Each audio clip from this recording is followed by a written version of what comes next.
Discuss then when it comes to the geopolitics, the tone between the two leaders, the change in policy around COVID. Even if it is at the margins, what does it tell us about change?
Stocks climb. Picking up the pieces, Binance founder CZ announces a crypto recovery fund following massive outflows sparked by the collapse of rival FTX. Plus, tech turns. Amazon plans its largest ever round of layoffs. As it braces for slower growth, Warren Buffett takes a $5 billion stake in chipmaker TSMC. Let's check in on the futures then as the catalysts, the positive catalysts from China keep coming through. So easing US-China tensions, at least on the surface on the back of that meeting.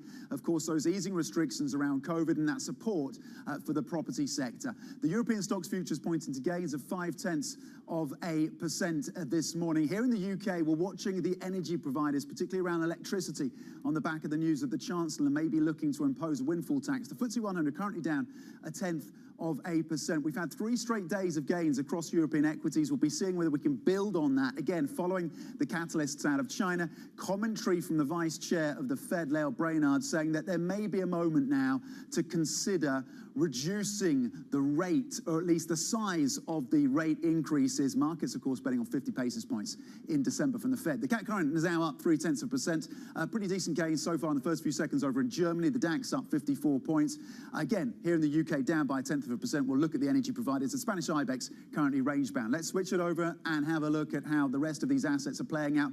Dollar weakness is certainly a catalyst for the risk-on moves and the positive sentiment as well. You're about 6% lower, at least 6% low on the dollar. Bloomberg Dollar Index from its peak, its most recent peak. Future stateside pointing to gains of a full 0.9% on the NASDAQ futures. Again, that technology component in China has just been significant. The HS Tech Index, home to many of the biggest Chinese tech companies, up about 35% from the end of October. Euro benefiting on the back of softer dollar, currently at 104, a gain of 0.8%. Look at that for the single currency. 383 on the US 10-year, and Bitcoin 16,826, just a move high of 2.7% as we continue to look at the ramifications of the fallout from FTX. And we'll be speaking, by the way, to the CEO of blockchain.com later in the show. Here are Eurasian equities then, China equities, the benchmark CSI 300, a full 2% gain here for the benchmark over on the mainland. The Hang Seng Index, HSI, 18,300. That's a gain of 3.8%. And again, the context is this is up more than 20% since the end of October for the HSI. HS Tech, though, really the outperformer when it comes to the main indexes over in Hong Kong. A gain of 7% in the session. Again, up more than 35% since the end of October for that very tech-focused index over in Hong Kong. Now, when it comes to the question of recession stateside, Ken Griffin says he's skeptical that a recession can actually be avoided in the US next year. The Citadel CEO and founder was speaking at the Bloomberg New Economy Forum in Singapore. It's not yet time for us to change course on our monetary policy. We want to see that we put the inflation genie back in the bottle.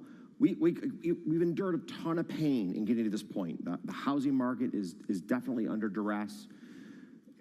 Durable goods sales are under duress. High-ticket items are just out of reach of consumers today, but we haven't gotten the job done. And to take the foot off the brake right now and not finish the job, I think is the absolute worst mistake the Fed could possibly make. Citadel CEO and founder Ken Griffin speaking there at the Bloomberg New Economy Forum in Singapore. And later in the show, we will have more from the forum with Bloomberg's Francine Lacroix. Right, let's go over to Bloomberg MLive Managing Editor Mark Cudmore. Mark, you are looking at that huge rebound in tech on the Hang Seng. Yes, Tom, absolutely. That interview with Ken Griffin, by the way, was absolutely brilliant by our colleague Eric Schatzker. But I am excited by Hang Seng Tech. I know you are as well, Tom. As you mentioned, 7% today. That brings its bounce in the last 3 weeks, just 3 weeks ago today, to 40.7%, more than 1,000% annualized. It's absolutely ridiculous for one of the world's largest stock markets. However, let's put this on a longer-term horizon. 40% over 3 weeks. Over the last 2 years, it doesn't even show up. And that's just to show the scale of kind of destruction we've seen over the last 2 years. Over the last 21 months, it's still down 65%, despite a 40% bounce. In fact, this could double again. Ignore the last 40%. It could double again from here, and it would still only get back to where it was last summer. It would still be massively down for the peak. And I think the main point I want to say here is this market has just got so discounted. You don't have to believe in fresh record highs. You don't have to believe in euphoria returning to Hong Kong stocks. You just have to believe the end of the world is not coming. And there's massive upside still in this stock market. Still a long way to go, potentially, then, for Hong Kong stocks, particularly those tech companies. Bloomberg MLive Managing Editor Mark Cudmore with the historical context for the rebound that we've seen just in the last few days, of course, when it comes to technology shares listed in Hong Kong. Now, President Biden, this ties into that story, has hailed a meeting with his Chinese counterpart, saying both countries will resume cooperation on issues including climate change and food security, but the differences remain over Taiwan and trade. It follows a 3-hour meeting on the sidelines of the G20 summit in Indonesia. For more, we are joined from Bali by Bloomberg's Stephen Engel. Stephen, fantastic to have you joining us with your take, your analysis on this meeting. And it seems that there were some significant concrete achievements from these discussions. Absolutely, and I'm just going to riff off Mark Cudmore there. You know, it's not necessarily the end of the world, even though we are here at the end of the archipelago in Indonesia. It's not the end of the world here. It's where all the world leaders are congregating. Many of them, I should say, 17 of the 20 G20 member nations are here at the day one of the G20. But you know what? It's amazing, Tom. You know, you are the China correspondent. You know, this is amazing speed that we've seen since the party Congress ended. We've seen Xi Jinping make moves on alleviating the concerns about COVID-0 and the impact it's having on the Chinese economy, a 20-point plan, then a 16-point plan to help rescue some of the property developers in China, another big drag on the economy, and now a smiling, maskless Xi Jinping coming and meeting with Joe Biden, and both of them at the same time essentially condemning Moscow or condemning the threat of the use of nuclear weapons in any conflict. Not necessarily going as far as condemning Moscow, obviously, but the two shared a bit of a similar viewpoint. And that's where we transition now, perhaps, to this communique that we're waiting for that will be very much linked to the war in Ukraine. Yeah, so that seems to be an achievement. The German Chancellor, of course, getting that from the Chinese as well, that commitment, or at least that reaction around the nuclear threats from Russia. And it seems like Biden has gotten the same commitment. So, Stephen, when it comes to the question of Ukraine, are they able realistically to get over that stumbling block? There's such division, of course, between Moscow and Washington on this issue. Well, the feeling is if this draft communique that we've seen, I've seen it, I have it right here on my laptop, if it is not agreed upon by all the member nations, including Russia, they would probably rather not issue any communique. So right now, the speculation is it's what's holding it up, and we could get the statement by later this afternoon. What's holding it up is perhaps some Russian reservations, because there was compromises that were largely credited to the long hours of negotiations led by the host nation and President Jokowi to get all the nations to kind of clean up the language and call it the war in Ukraine, condemning the war in Ukraine, but not saying Russia's war in Ukraine. Now, will that be enough change to get Russia to sign, as well as other nations like China, who perhaps are not as outspoken against the war as the G7 members?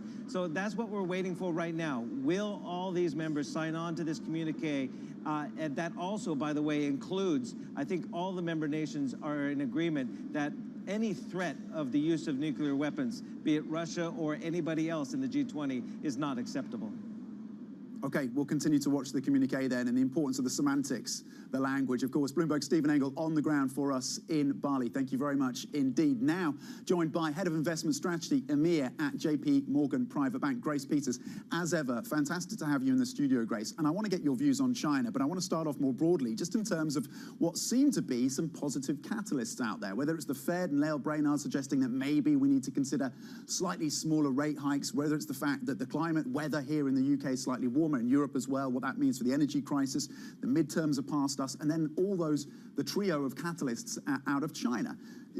Does this make your range and the estimates, your forecasts, look a little unambitious at this point, Grace? Well, I think there's certainly a lot of welcome good news out of there, yeah.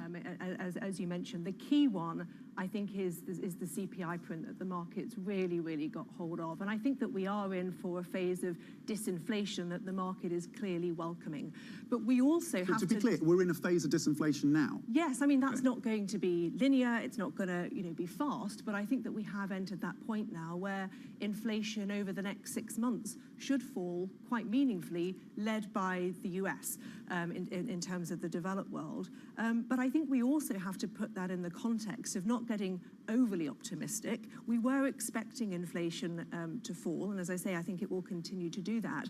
But there are still other hurdles out there that we need to get through when we think about medium-term inflation expectations and broader financial conditions. I mean, if we think about the rally that's taken place since the CPI print, that's a huge loosening of US financial conditions, the third loosening when we think about a single trading day. That's not what the Fed's trying to achieve. So I think we have to say, look, when we're thinking about a trading range for the S&P, and we've had 3,500 to 4,200 for the last 6 months as our expected trading range. We're moving to the top end of that. I understand why, but it's not prompting me to nudge up the top end. So you want to keep 4,200. You're sticking with that as the top end. Over the next 6 months, I feel very comfortable with that, because at the top end of that range, at 4,200, the S&P is trading on 18 times forward earnings. That's about as much as I want to pay when I think that we are headed into, certainly an economic contraction, if not a recession, in 2023. Okay, on China, is this a watershed moment, do you think? I think when you look at the context of where the markets come from, as Mark was just talking to, the fact that people are not positioned for China reopening for better geopolitical news, then I think it is a bit of a watershed moment in China, and I think the rally there can continue. But I think as a way of playing that watershed, there's other ways to think about it too. Other than just investing in China, I think this is positive for European indices, it's positive for cyclicals broadly, the German DAX, and also sort of value versus growth, which I think is going to continue to be a really important conversation as we go through this next cycle, which we think is a very capex heavy cycle that should support some of those. Okay, very interesting. So you don't necessarily need to get direct exposure to Chinese equities, even as you see this potentially a watershed moment. I know you find some interest and opportunity in yield, and tremendous, I'm quoting from your note, tremendous yields on offer within fixed income. So where is the sweet spot? Yeah, so look, I think I'm happy to take a bit of duration because the view that inflation is going to come down, and therefore at some point we're going to get this long-awaited pivot. When we actually think about rate cuts, I wouldn't be banking on that until right at the back end of next year, but we can see a direction of travel. So happy to take duration, perhaps out to 5-6 years. For people who don't want to take that degree of inflation risk, duration risk, look short-dated. Even if you want to keep it in the 1 to 3 year, the front end of the curve, whether you're in dollars, euros, or sterling, you can find mid-single-digit yields that simply didn't exist 12 months ago that are really compelling for a buy and hold strategy over that short term. Okay, but you are more comfortable taking on a little bit more duration. Yeah, I would at this take point. on some duration. Okay, Grace, fantastic. Always wonderful insights. Thank you very much for joining us on set. There's a redhead, just to your point around China right now. The Hang Seng Index rising 25% from its October low, so it is now officially in a bull market. Grace Peters, Head of Investment Strategy, EMEA at JP Morgan Private Bank. Okay, coming up, we're going to go live to the Bloomberg New Economy Forum in Singapore. We're going to speak to our Chief Economist, Tom Orlick, about the latest data coming out of China. Really fascinating insights from someone who knows this country so well and the data associated with it. Stay with us for that conversation. This is Bloomberg.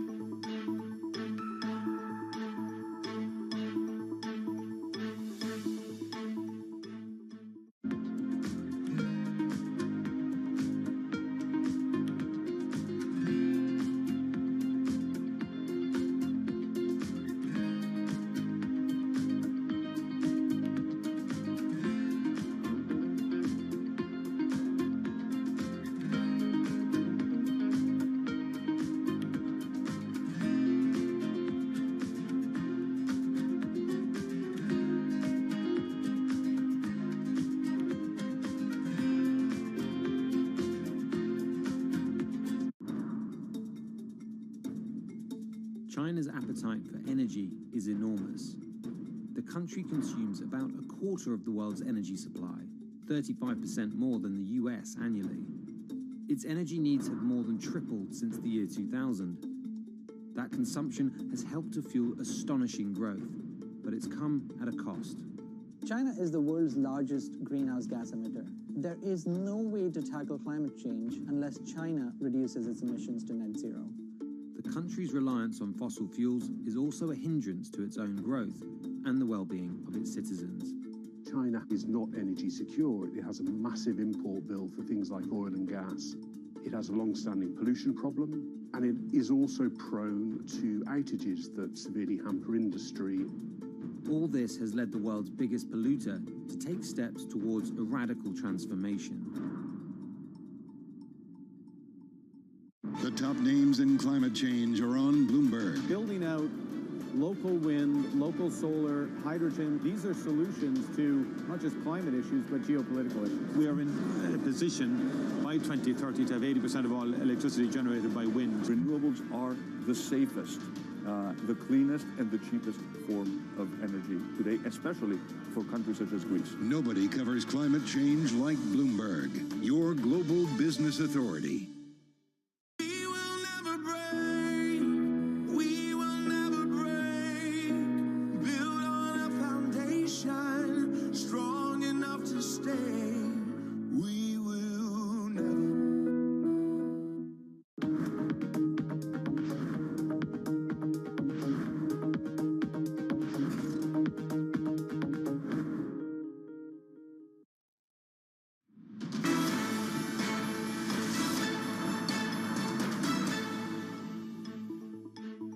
say we're at the beginning of a bridge-building effort. Countries need to cast aside Cold War mentality, reject bloc confrontation. If before it was 8 out of 10 in terms of, shall we say, the heat factor, we may have brought it down to 7. I think ultimately these are the two largest economies in the world. They have to figure out a way to work together. They're so interdependent. The combination of the leadership teams getting together and the policymakers thinking about what can we actually do together is a needed and wanted desired outcome coming out of this. He raised with President Xi something that we have raised consistently, U.S. concerns about the negative economic impacts of China's non-market economic policies. Same thing could be said about, okay, what about the CHIP Act? And it can't be between China and U.S. discussing this. Okay, some panelists there at the Bloomberg New Economy Forum in Singapore discussing the US-China relationship, of course, that following that meeting. There's a lot of optimism around President Xi and President Biden's meeting in Asia. But on the economic front, some disappointing data coming out of China just in the last 12 hours or so. For more, we're going to head back and hand over to Francine Lacqua, who is on the ground in Singapore at the Bloomberg New Economy Forum with someone who really understands and really has the context when it comes to China's economy, the data, and of course that relationship with the US. Francine. Yeah, I'm here with Tom Orlik. He's chief economist for Bloomberg Economics. Tom, thank you so much for joining us. We need to talk about China. We need to talk about the support that a lot of authorities have given to the country and yet disappointing results. What does the world need from China today? So China right now faces some really significant challenges. COVID-0 remains in place and is severely depressing economic activity, even as it does protect public health and save lives. The property crisis continues, severely dragging on investment and China's contribution to global demand. And of course, US-China tensions remain really high. But in recent days, Francine, we've seen a little bit of progress on all of those fronts. So a little bit more cause for optimism on China's immediate outlook today than perhaps there was a couple of weeks ago. Tom, if China's reopening slowly, but it is reopening. Is it almost a blessing that so far they don't need the energy demand? Because at this crunch time for Europe and also the US, going into the winter months, it could be extremely problematic. Yeah, I think that's completely right, Francine. If we go back to the global financial crisis in 2008, the big assist China gave the world was launching an enormous stimulus, which kind of propelled the global recovery.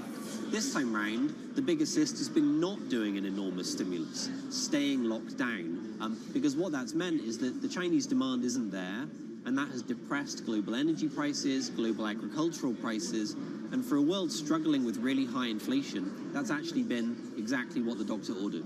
Are you more pessimistic about the world economy now than you were 6 months ago? I know you wrote this extremely interesting piece, actually a must-read on the Bloomberg terminal on social media that will push it out.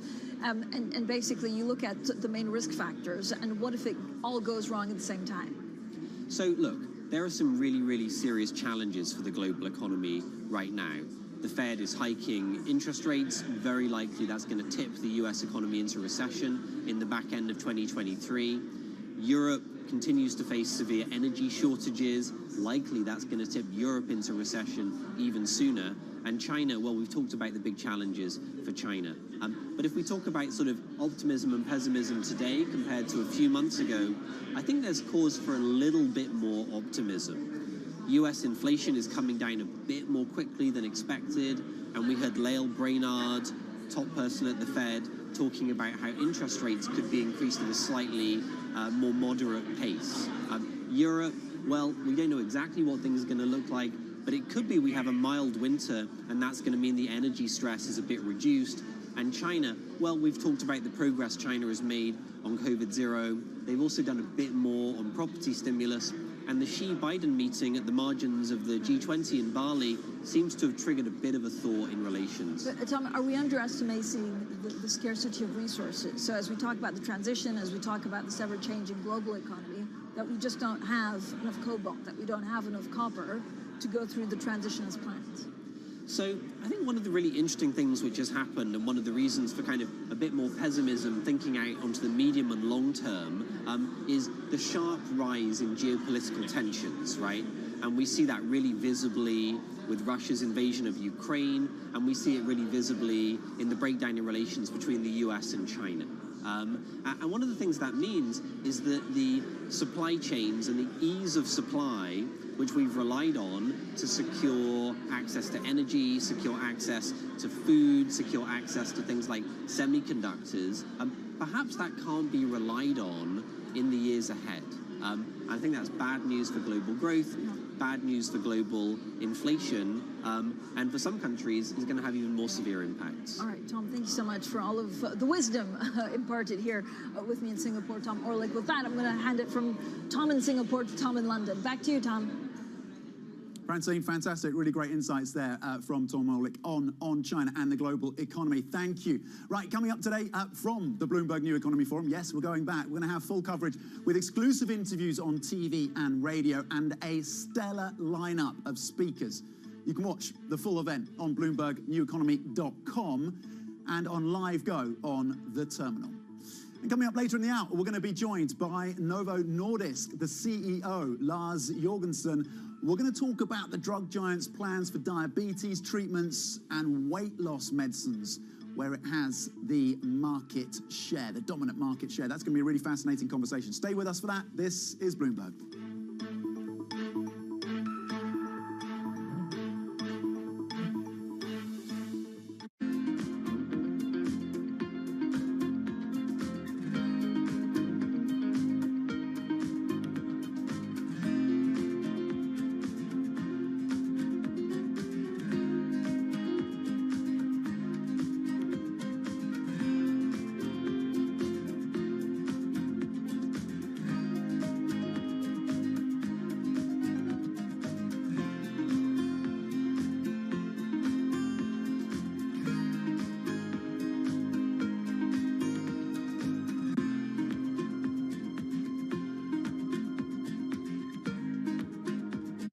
Go.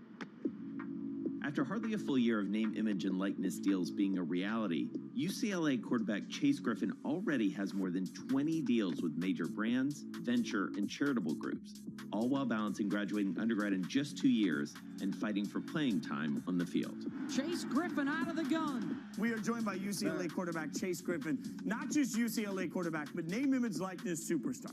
I am psyched for this one. This kid could actually be the president of the United States someday. When it comes to building generational wealth, it's not about the money that you make in college. I'm very excited that I made the amount of money that I made last year. I am even 10 times more excited that I know how to make that money.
Welcome back to the Open. 25 minutes into the European trading day. You are flat across the benchmark European Stock 600. Futures in the US, though, still holding up. Gains of between 0.6 and 0.9% on the Nasdaq futures. A couple of individual names to bring to your attention. We are focused on some of the electricity providers here in the UK on reports that the Chancellor could be preparing to levy a 40% windfall tax on, quote, excess returns. So Centrica in focus for us. Nonetheless, look, again, a 3.4%. Vodafone, it was a beat on its its earnings, but a challenge. They're lowering their estimates of around free cash flow and EBITDA estimates as well. A drop there of almost 5%. Credit Suisse, some progress in offloading some of its assets, including selling a significant part of its securitized products group to Apollo Global. Just a drop there of 0.7% for Credit Suisse. Right, let's get the Bloomberg Business Flash now with Laura Wright. Laura.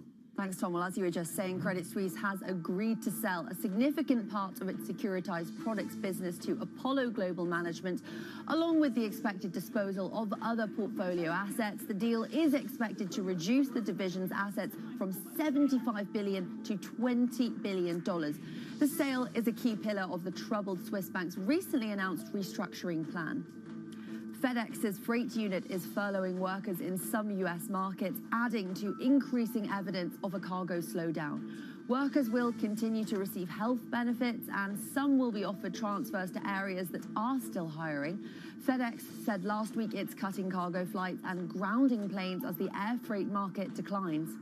That's the Bloomberg Business Flash. Tom. Laura, thank you very much indeed. Coming up, Novo Nordisk President and CEO Lars Fruergaard Jørgensen. We're going to talk obesity drugs and insulin. That exclusive interview is next. This is Bloomberg.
So the inflation environment has been changing a little bit. Inflation's been very low for 25 years. Now people think inflation's coming back. How are you going to deal with that? I think many of the tools that we've historically used to battle inflation no longer work in the same ways they used to. I think people oftentimes thought of housing as a way, or especially retail and real estate as a way to hedge against inflation. Less and less possible the way we've invested in it. I think commodities similarly have been thought of as a way to hedge against inflation. There are challenges over the long term. Equities have been a hedge against inflation. We will continue to do what we have done in the past, which is build a diversified portfolio where there are many different opportunities that have the possibility of hedging against inflation, because different types of inflation have to be hedged in different ways. So if it's a very quick increase of inflation as opposed to a slow rise of inflation, is it temporary? Is it a long or persistent type of inflation? So for us, I never model myself an economist that can predict where inflation is going.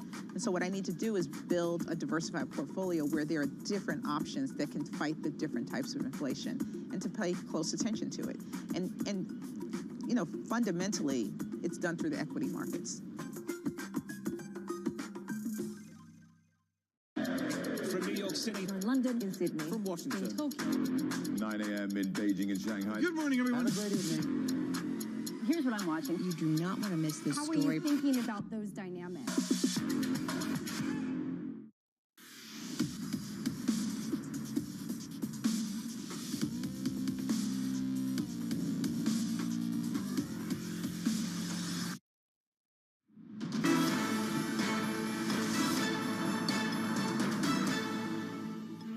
Welcome back to the Open. We are 30 minutes into the European trading day, and here are your top stories.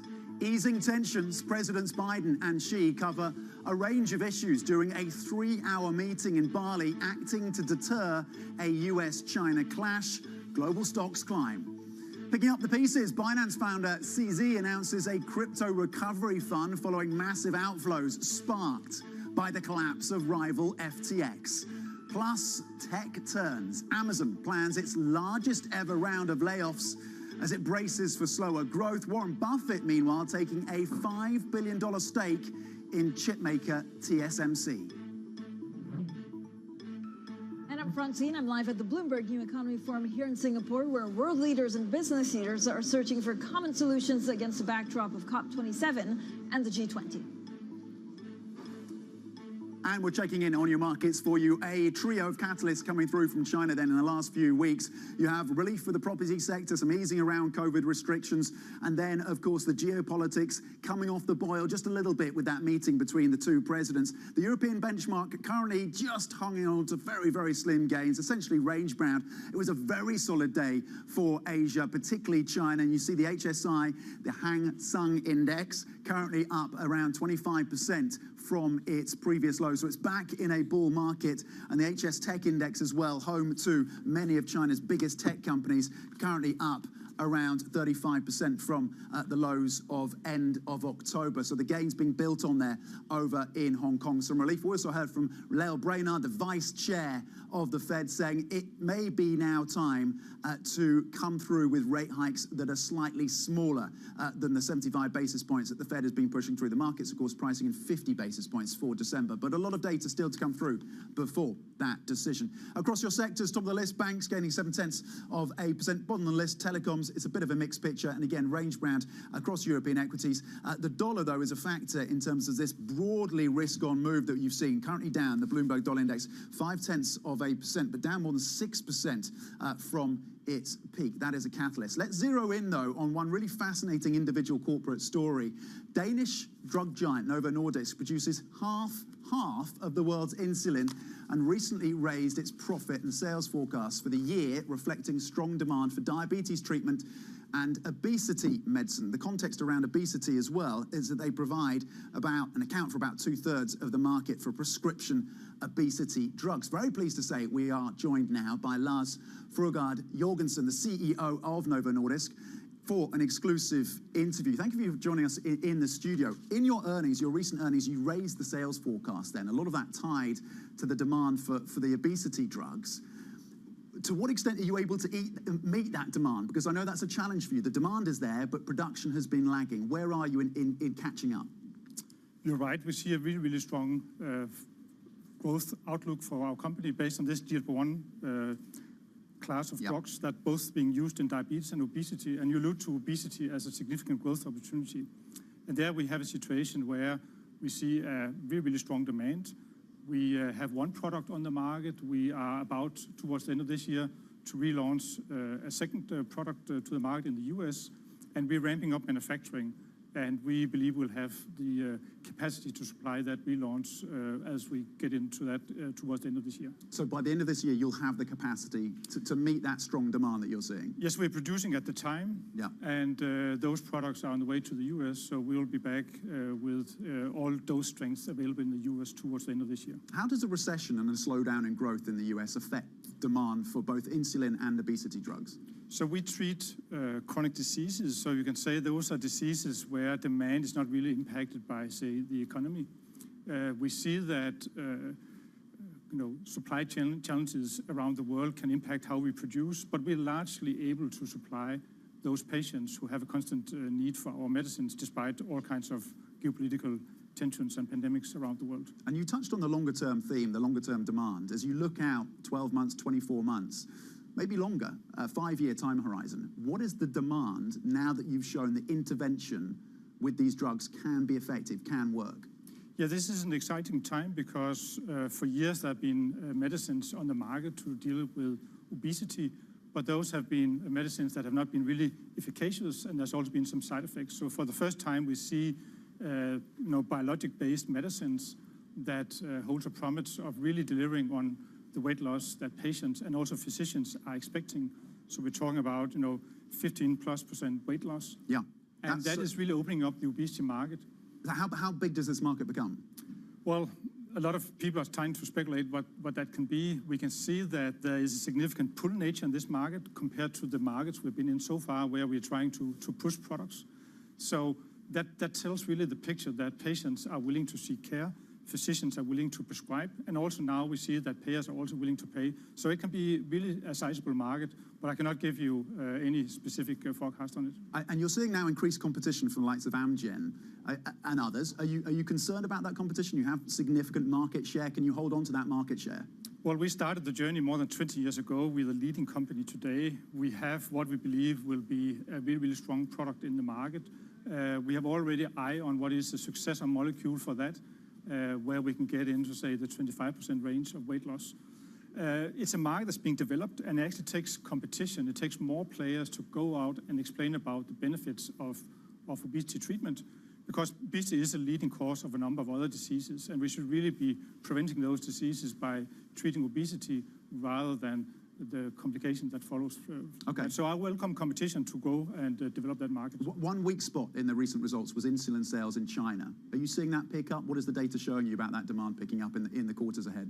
Yes, so China is an interesting growth opportunity, but it's also a market where there are price reforms for elder products. So we are now going through this so-called volume-based procurement for insulin in China. So we knew all along that would take growth down this year. We're actually mitigating it quite well by launching new products. And as long as a company like ours bring innovation to China, we think there's an intact growth opportunity for our business in China. What is the pipeline looking like for other chronic diseases at the business? I'm thinking cardiovascular diseases, kidney disease, for example. Tell me about the pipeline there. Yeah, so based on our existing products, the GLP-1-based semaglutide molecule, we are going into cardiovascular disease, chronic kidney disease, potentially NASH, potentially Alzheimer's disease. And we're also building other molecules to support the same opportunities. So Novo Nordisk is a company that's coming from being focused on insulins, now on GLP-1s, and we're trying to open up for these broader set of cardiometabolic diseases. Talk to us about the overlap between obesity drugs and diabetes drugs and the challenges that poses. You've got examples of doctors and medical professionals prescribing one and the other to various different patients. There is an overlap there. How much of a challenge is that to your business? So it's important for us to state that we have two approvals, one for type 2 diabetes, one for obesity.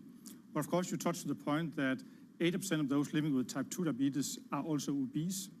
And now we see that the knowledge of the weight loss opportunity from also the diabetes indication is becoming more clear. So clearly a much more focus on weight loss as a prescription driver for physicians, obviously regulating glucose level, cardiovascular disease, but increasingly weight loss is becoming a prescription driver. So we focus on the two different brands. We promote to distinct categories. But obviously, supply is key for satisfying the demand in obesity. Okay. Lars Jorgensen, the CEO of Novo Nordisk, thank you very much indeed. And on the picture around that, meeting that demand for those obesity drugs, the expectation that production will be ramped up by the end of this year. Thank you very much for your time and coming to the studio. Right, coming up, we're going to speak to Peter Smith, the co-founder and CEO of blockchain.com, about the crisis involving and engulfing the crypto industry. We'll get his insights just in the next few minutes. Stay with us for that interview. This is Bloomberg.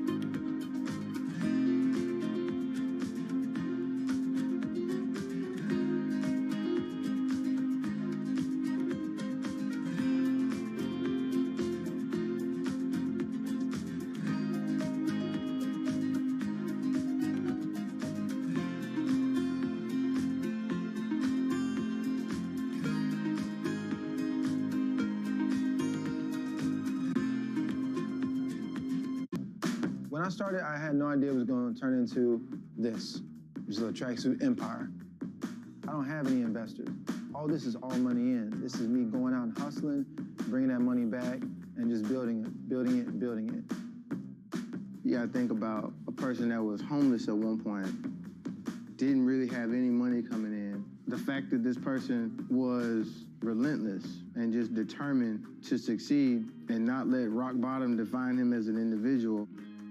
I can take things and put them together and take them apart and make them better and put them back together. I respect the craft, so I don't want to minimize and disrespect the value of each step of the craft and do by machine what should be done by hand.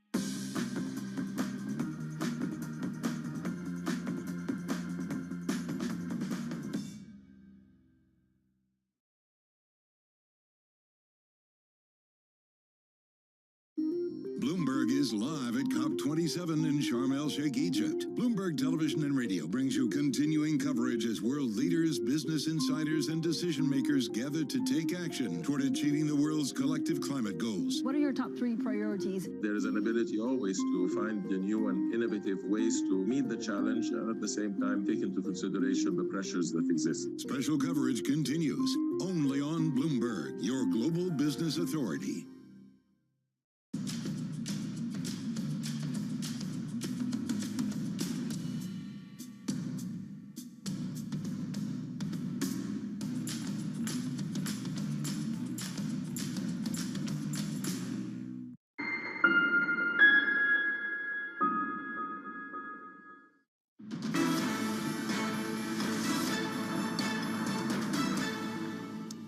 Welcome back to the Open. We are 42 minutes into the European trading day. You're seeing modest gains of about 0.1% across the benchmark futures in the US. The S&P E-mini is pointing up by 0.6%. Let's get back to the crypto story, of course, the ramifications of the fallout of FTX.com.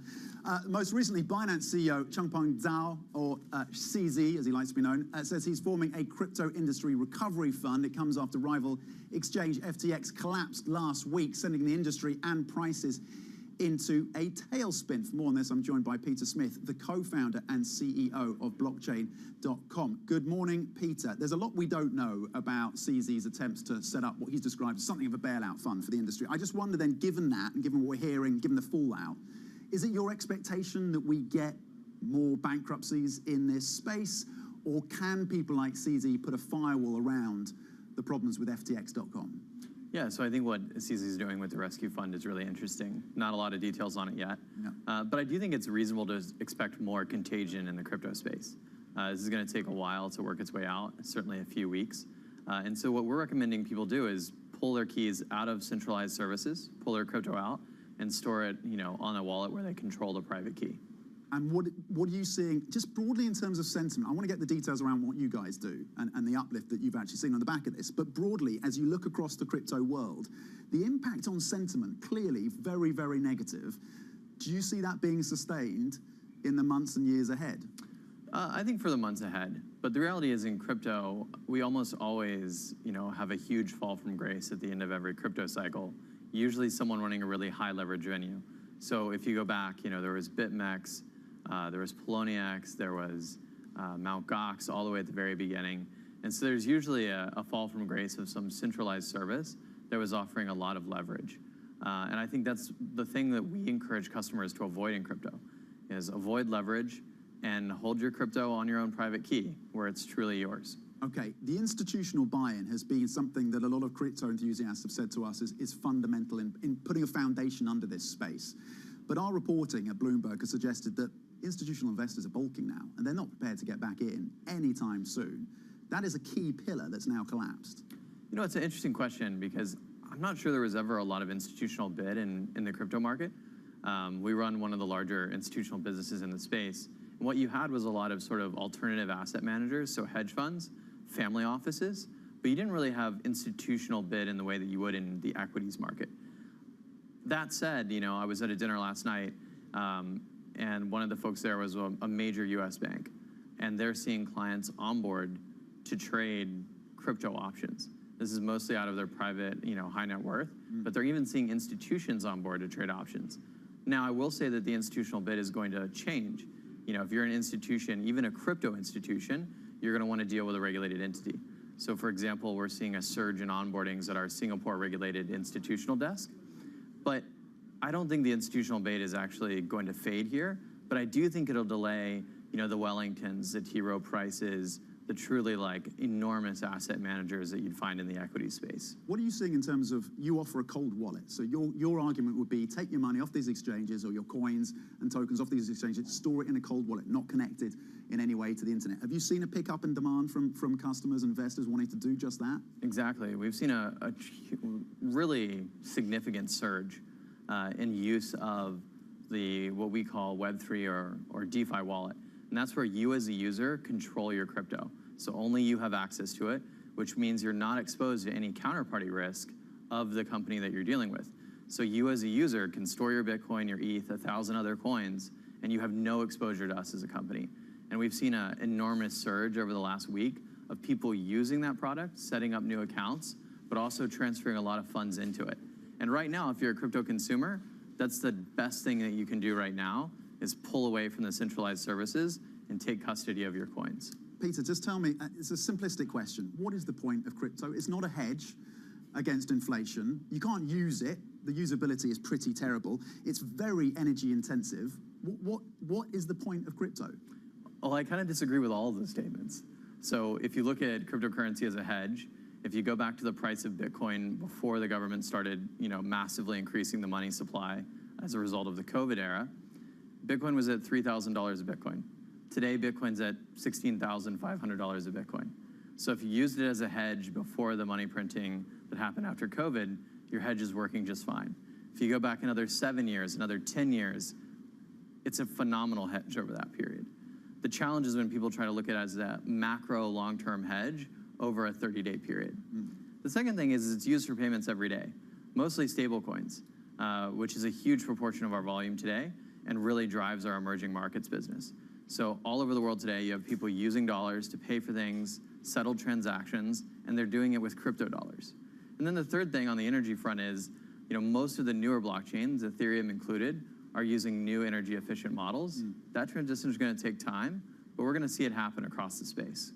Very, very quickly, I know you polled your Twitter followers on this, the Fed pivot. Is that consequential in terms of the pricing around crypto and Bitcoin? Do you need to see that pivot from the Fed? I think every financial asset in the world is contingent on the Fed pivot, including crypto. Okay, Peter Smith, thank you very much indeed, co-founder and CEO of blockchain.com. Okay, let's get the Bloomberg First Word News now with Laura Wright. Laura. Thanks, Tom. President Biden and Chinese leader Xi Jinping have agreed to a series of goodwill gestures after a 3-hour meeting on the sidelines of the G20 summit in Indonesia. The two sides agreed to resume cooperation on issues including climate change and food security, and to warn Russia against using nuclear weapons in Ukraine. It was the first in-person between the two leaders since the pandemic hit.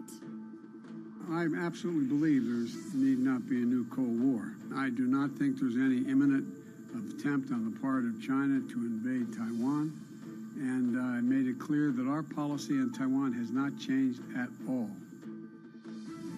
A joint statement drafted for the Bali summit looks set to see a majority of G20 nations condemn Russia's war in Ukraine. The communique seen by Bloomberg refers to the war in Ukraine, but not Russia's war in Ukraine, a compromise to get as many nations on board as possible. The draft cites increased global inflation, disrupted supply chains, and food insecurity, among other risks. China's economy weakened in October, with retail sales contracting for the first time since May, while a slump in the property market showed no signs of easing. Growth in industrial output also slowed to 5% in the year to October, down from 6.3% in the previous month. The Democrats have won the governor race in Arizona, the latest battleground state to reject a prominent election denier candidate. With about 98% of votes counted, Associated Press have called Katie Hobbs as the winner, with a narrow margin of about 20,000 votes. Defeated Republican Carrie Lake had embraced former President Donald Trump's baseless claims of widespread fraud in the 2020 election. Global news 24 hours a day on air and at Bloomberg Quick Take, powered by more than 2,700 journalists and analysts in more than 120 countries. This is Bloomberg. Tom. Laura, thank you. Okay, coming up, Amazon planning to cut 10,000 staff in the latest job losses to hit the tech sector. More on that story next. This is Bloomberg.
energy prices and a short supply of key chemicals that produce synthetic fertilisers are sending pig, cow and horse manure prices soaring. Even human waste is in demand as farmers hunt for alternatives. Fertiliser helps increase crop yields.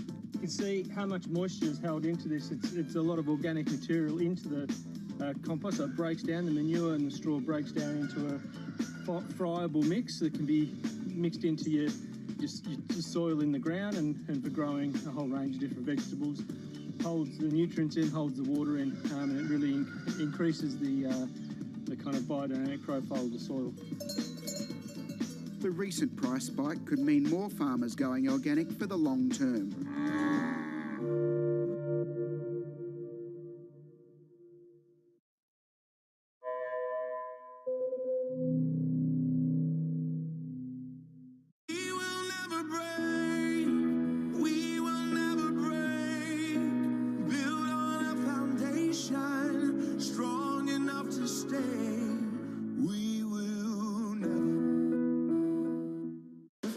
That over the past few weeks has made it clear it wants to go higher. It got a little spooked by the idea that geopolitical tensions are rising.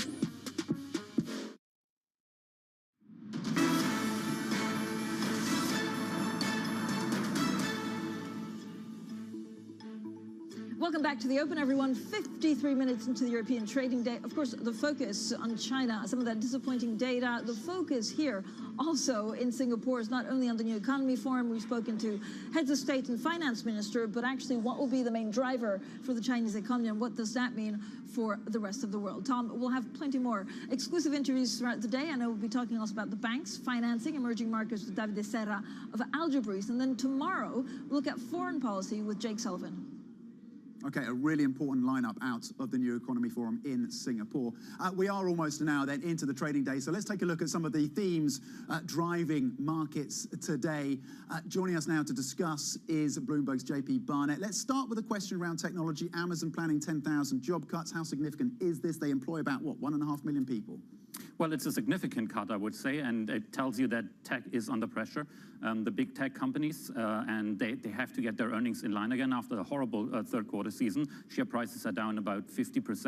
And so what they're doing right now, and that makes total sense to me, is like they want to show in the next earning calls that they're already doing something to get earnings and the top and the bottom line back to where investors want it. And so we are seeing these job cuts. Though I have to say, it's not great for those people just a few weeks away from Christmas. Yeah, not at all. And you're seeing the job cuts at the likes of Stripe and Twitter, Meta, of course, as well. What does that tell us about the broader tech landscape and where we are in this readjustment? Yeah, I would say like probably we have seen like 2 years of exuberance right now, driven by cheap money and especially driven by the pandemic, where like growth perspectives probably were a little bit too high going forward. And we're seeing now an adjustment of these companies, and that's the first thing that they can do is like cutting jobs, because if you look at the line of the big tech companies, jobs have never gone down significantly over the last 5-6 years. So it's the first time we're experiencing this, that tech has to cut the costs, cut the fat off the belly, and that's never nice. Yeah, absolutely. Bad news for those working within the tech sector, certainly bad news for people at Amazon today.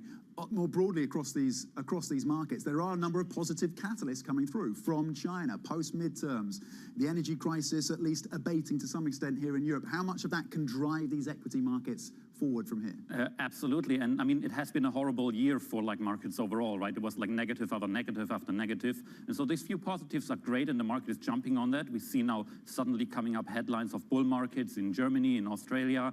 Even the Dow Jones is like 17%. Is it rational? I would say so, yes. A lot of negativity has been priced in. Positioning was very light. We had a lot of short sellers in the market. Those are going to cover now. We have now the trend following guys coming in, so it makes sense in the short term. I wouldn't jump on it right now. It probably can go a little bit longer, I would say, but the risk-reward perspective right now has shifted after this massive rally. And we still have some risks going into 2023, inflation, the economy overall. So I'm not sure if you haven't been part of that rally from the bottom end of September, if you want to go in right now. Okay, but not irrational exuberance at this point. Not at this point, no. JP Button, always fantastic in terms of breaking down the key themes. We've been looking, of course, at what's been happening in the cull of jobs in the tech sector, but also the catalysts, the positive catalysts within these markets, US, China, and that conversation, and some tangibles from the meeting between the two presidents. And Lael Brainard, Vice Chair of the Fed, saying that maybe the size of these rate hikes can start to come down. Checking in these markets then with all of that news flow coming through, and the benchmark Stocks Europe 600 currently up about 0.1%, but the futures have turned much higher in the US, particularly the NASDAQ futures, now up more than 1%. S&P E-minis up 0.7%. The Bloomberg Dollar Index currently down 0.5%.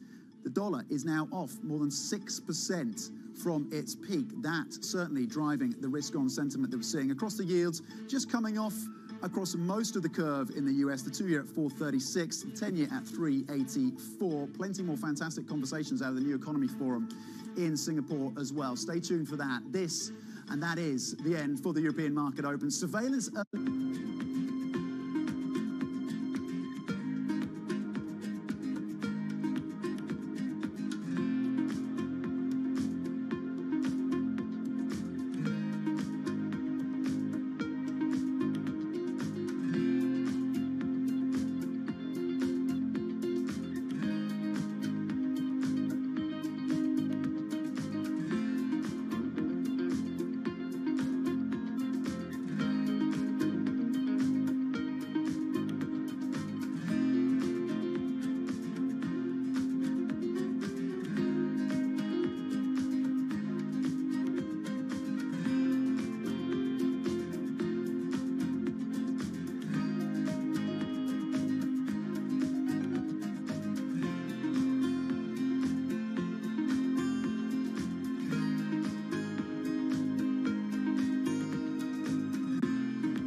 COVID has changed everything. People are changing the way they work and the way they travel. Can you explain what you mean? I think the world is never going back to the way it was fully before the pandemic. And one of the changes, I think, David, has been a change in how we work. Many people had a job at an office. They're not going to be required to come back to the office 5 days a week. And I don't think CEOs per se are going to determine these policies. I think workers will, because all of us CEOs, I think, want the best talent. And I think flexibility is going to be the second most important benefit after compensation. All of this, David, has culminated in Airbnb not just being a company about traveling, but now a company about living. So there's this whole new category of travel that's not classic 2-3 nights in a city. It's not long-term housing, and it's completely emerged because of the pandemic.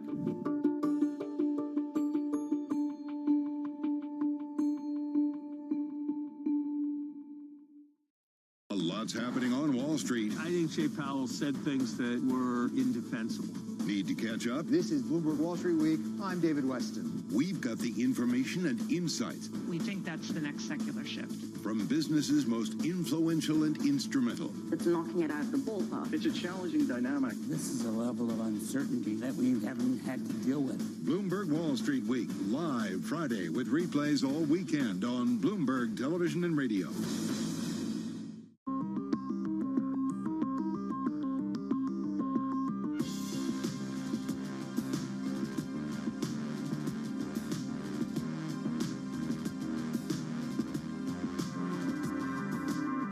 It's really a reminder, isn't it, just how sensitive the markets are to any commentary about trade. We did see some pressure on the yuan, we did see some pressure on the futures. That is now being reversed.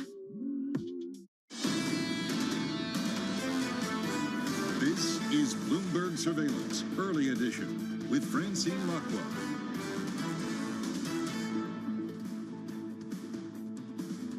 Well, good morning, everyone, and welcome to Bloomberg Surveillance Early Edition. I'm Francine Lacqua here at the Bloomberg New Economy Forum in Singapore, and here's what's coming up on today's program. Well, these are your top stories. Easing tensions. Presidents Biden and Xi cover a range of issues during a 3-hour meeting in Bali, acting to deter a U.S.-China clash. Global stocks climb. Picking up the pieces, Binance founder CZ announces a crypto recovery fund following massive outflows sparked by the collapse of rival FTX. Plus, I'm here at the Bloomberg New Economy Forum in Singapore, where China's vice president says Beijing is committed to a peaceful path. Countries need to cast aside Cold War mentality, reject bloc confrontation, and build balanced, effective, and sustainable regional and global security architectures so as to achieve lasting peace and universal security.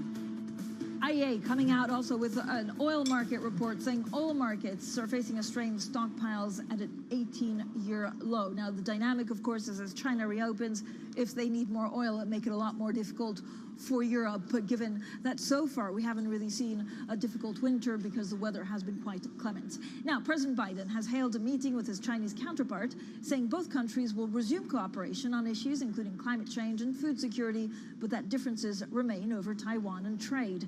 It follows a 3-hour meeting on the sidelines of the G20 summit in Indonesia. Now, for more, we're joined from Bali by Bloomberg's Anne-Marie Hordern. Anne-Marie, thank you so much for joining us. I know there's a lot going on in Bali. Yesterday, a really historic meeting between the presidents of China and the U.S. What's expected today? Well, today, a lot of the talk, Francine, is that what these leaders can actually agree upon when it comes to the communique. And it looks like at this moment, according to a draft statement, that most leaders can condemn the war in Ukraine, but will not name Russia. And that's how a majority of these Western countries are able to get others on board to sign their names in this communique, because whether or not it's G20 or it's a split one, they're able to get more people involved. But I would say that Russia's invasion of Ukraine is really taking center stage today. If yesterday the focus was, of course, more on President Biden's meeting with Xi Jinping. We heard from Sergei Lavrov. Most notably, other leaders did not leave when he gave his remarks. And also notably, Sergei Lavrov, according to our reporting, stayed in his seat. This is the Russian foreign minister when President Volodymyr Zelensky addressed the G20. So Russia's invasion of Ukraine is dominating, not just in the optics, but also in the conversations in terms of what does this mean for energy and food security. And we heard from Indonesia's president. Of course, Indonesia is the host country for this G20, and they said fertilizer is key going into 2023, making sure they can shore up enough fertilizer so there's enough food for the world, and they can really focus on food security on this summit going into next year. So, Anne-Marie, we also know that the Crown Prince of Saudi Arabia, Mohammed bin Salman, is showing up. How much of that discussion will be on energy security, but also bringing some of the oil and gas to Europe? Well, of course, I think you'll see a lot of leaders want to flock to Mohammed bin Salman on the sidelines. It was really touch and go on whether or not he would be here. But of course, he flew here last night, according to the Saudi press agency, and he is on the ground. Francine, what we've really seen is a recalibration of a lot of relationships towards the kingdom and other huge petrol states or natural gas states like Saudi Arabia, like the UAE. Mohammed bin Zayed is also here for meetings on the sidelines.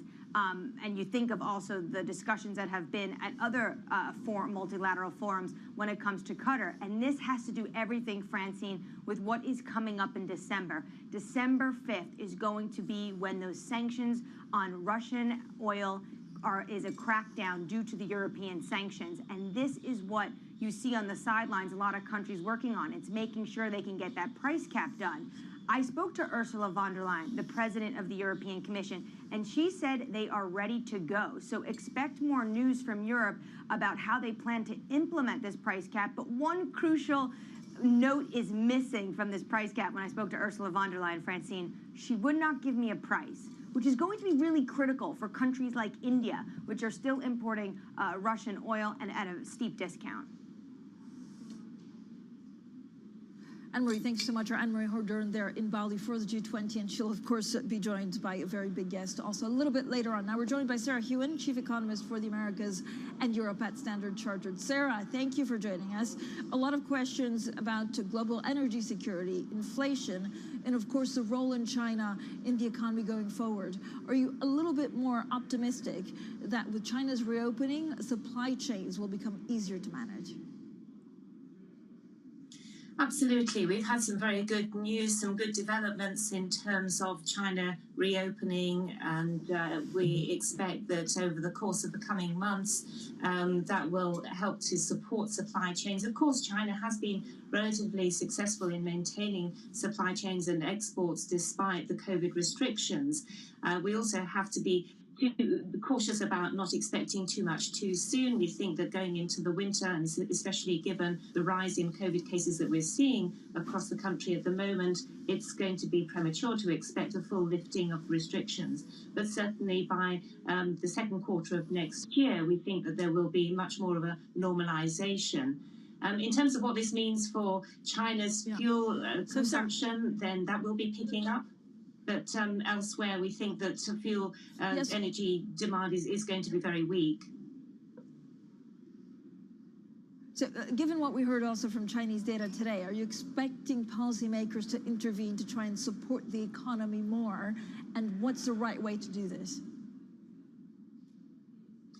Of course, we have seen some support coming through, quite a lot of support coming through already. The measures announced earlier on supporting credit to the property sector, I think, is a move in the right direction. There's ongoing fiscal support, and we think that that's going to gain more traction as COVID restrictions are gradually lifted. It's not that the support hasn't been there, it's just that the environment hasn't been conducive to really activating that support. On the monetary policy side, there's perhaps a little bit more that can be done, but we think that most of the emphasis is going to be on credit-related support and on spending, infrastructure-related spending. The data were very weak as expected, but I think going forward, we're sort of more positive on the outlook for next year. So what's your take on inflation overall? Have we touched peak? Have we touched peak in the US? And what does that mean for the dollar? We do think that we've touched peak in the US. The data that we had most recently for October were very encouraging, even if there were special factors that helped bring that monthly inflation rate lower than even we'd expected. For the dollar, we're seeing a turn in the dollar. We've brought forward our dollar weakness forecast. We already had a weak trend for the dollar in our forecast, but we see that turn having happened already. And it's not just because there are signs of inflation peaking. We're seeing some signs of a softer US labor market, but also the prospect of reopening in China, and Europe also looking on more solid footing in terms of energy, with supply having been built much more than expected and demand moderating. So all of the factors that previously were dollar supportive in a sort of risk-off sense are turning around and becoming less dollar supportive, much more supportive to the G10 currencies and others. Sarah, for Europe, do you think things are actually going to be better than expected, or did they just catch a lucky break because the winter months, and we're just at the start of winter, just hasn't been as cold as expected? Absolutely. The good autumn weather has certainly helped, both in terms of mild weather and in terms of the rainfall that we've had and wind. All of that helps the renewables generation. What we're expecting, though, is that the economy is likely to slide into recession later around this current quarter and into the early months of next year, but that the recession can be held relatively limited. There is still quite a high cost for energy, and even though Europe has done a really good job in terms of rebuilding supplies, we're in a much stronger position than we thought possible back in March, just after the invasion. So for Europe, it's going to be a difficult few months, but not as bad as it could have been, and brighter prospects for next year. Sarah, thank you so much. Sarah Hewen, their Chief Economist for Americas and Europe at Standard Chartered, joining us this morning. Now, coming up, we'll have more from the Bloomberg Economy Forum here in Singapore. We'll be talking to the Algebris Chief Executive and Founder, David Serra. That interview up next, and this is Bloomberg.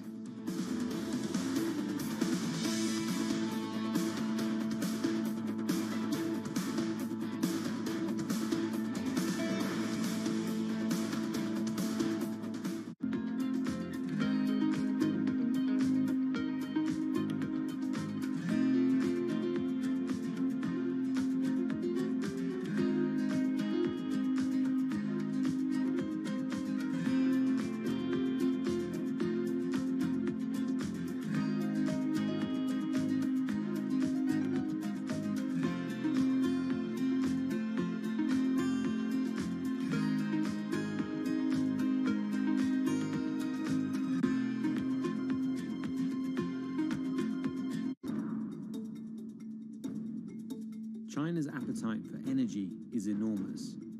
The country consumes about a quarter of the world's energy supply, 35% more than the US annually. Its energy needs have more than tripled since the year 2000. That consumption has helped to fuel astonishing growth, but it's come at a cost. China is the world's largest greenhouse gas emitter. There is no way to tackle climate change unless China reduces its emissions to net zero. The country's reliance on fossil fuels is also a hindrance to its own growth and the well-being of its citizens. China is not energy secure. It has a massive import bill for things like oil and gas.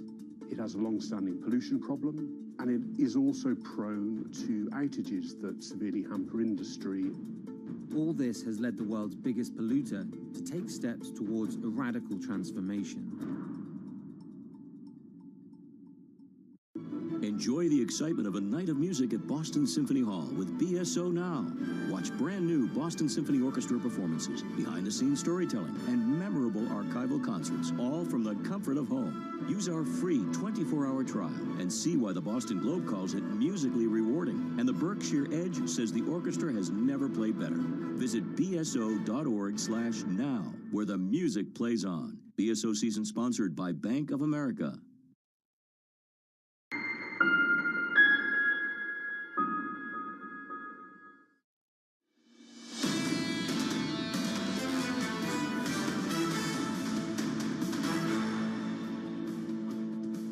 Economics, finance, politics. Good morning, everyone. This is Bloomberg Surveillance Early Edition. I'm Francine Lacqua at the Bloomberg New Economy Forum in Singapore. I say good morning, but it's also good afternoon in this part of the world. Now, it is day 2 of the 5th annual Bloomberg New Economy Forum.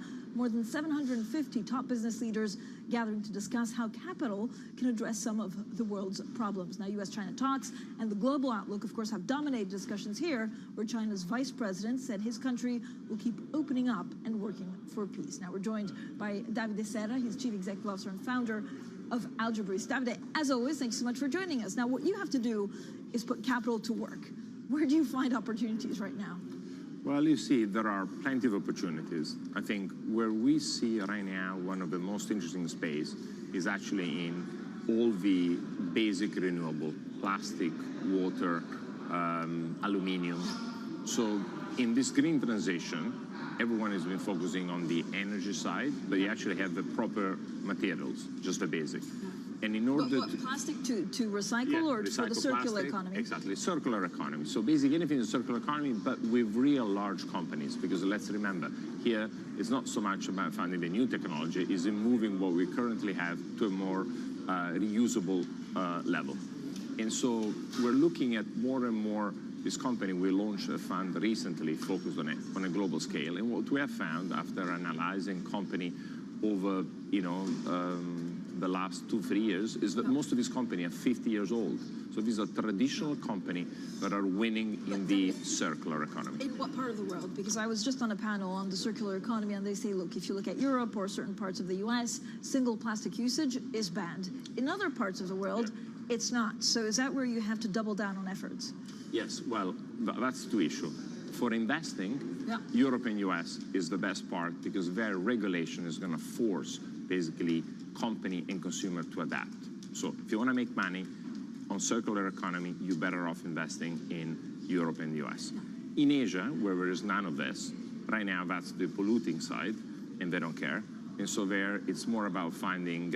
some countries care, right? Because of social unrest. Of course. But let's say on average, when I look at the whole heat map in terms of pollution. And that's where, in reality, you can find company, particularly in the metal space, because so much, 80% of what is needed, in particular in the EV world, is made in China.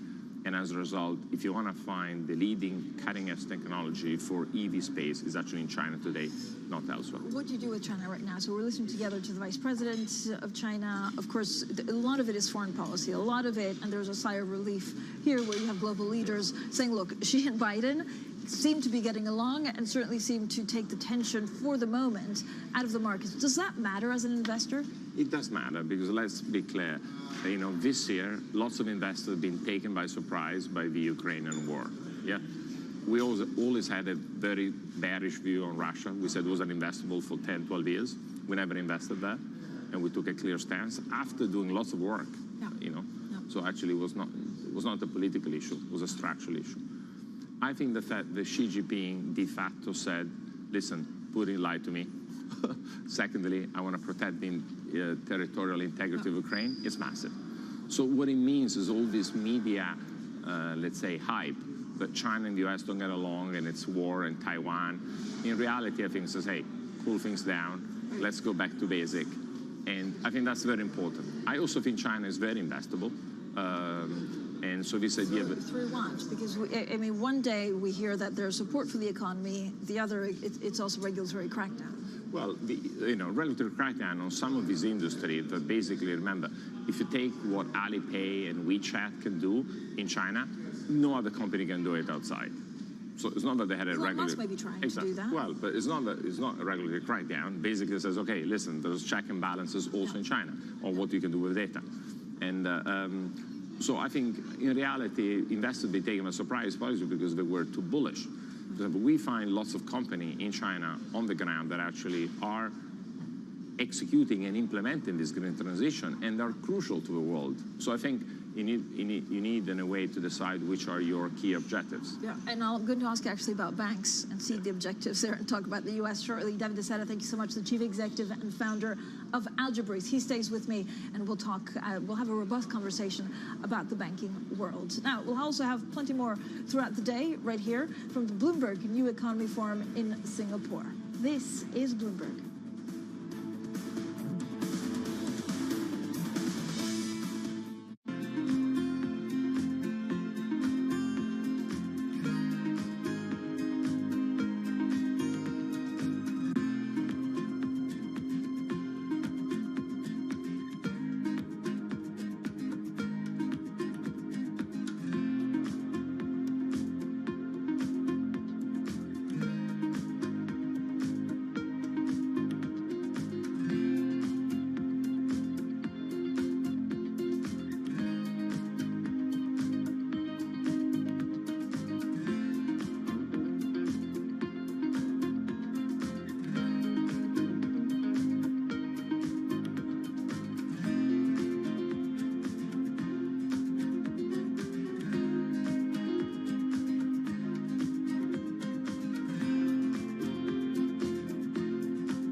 Go. After hardly a full year of name, image, and likeness deals being a reality, UCLA quarterback Chase Griffin already has more than 20 deals with major brands, venture, and charitable groups, all while balancing graduating undergrad in just 2 years and fighting for playing time on the field. Chase Griffin out of the gun. We are joined by UCLA quarterback Chase Griffin, not just UCLA quarterback, but name, image, likeness superstar. I am psyched for this one. This kid could actually be the president of the United States someday. When it comes to building generational wealth, it's not about the money that you make in college. I'm very excited that I made the amount of money that I made last year. I am even 10 times more excited that I know how to make that money.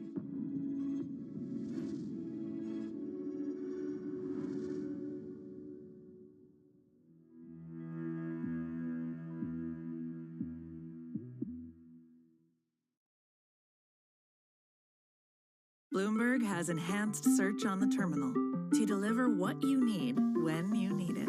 Now, you can simply type phrases in everyday English in the command line. Compare financials. Find people. Analyze markets. You can enter phrases or ask questions. What do you want to know today? Ask a question or visit SearchGo to find answers now. From New York City, From London, in Sydney, from Washington, in Tokyo. 9 a.m. in Beijing and Shanghai. Good morning, everyone. Have a great evening. Here's what I'm watching. You do not want to miss this How story. are you thinking about those dynamics?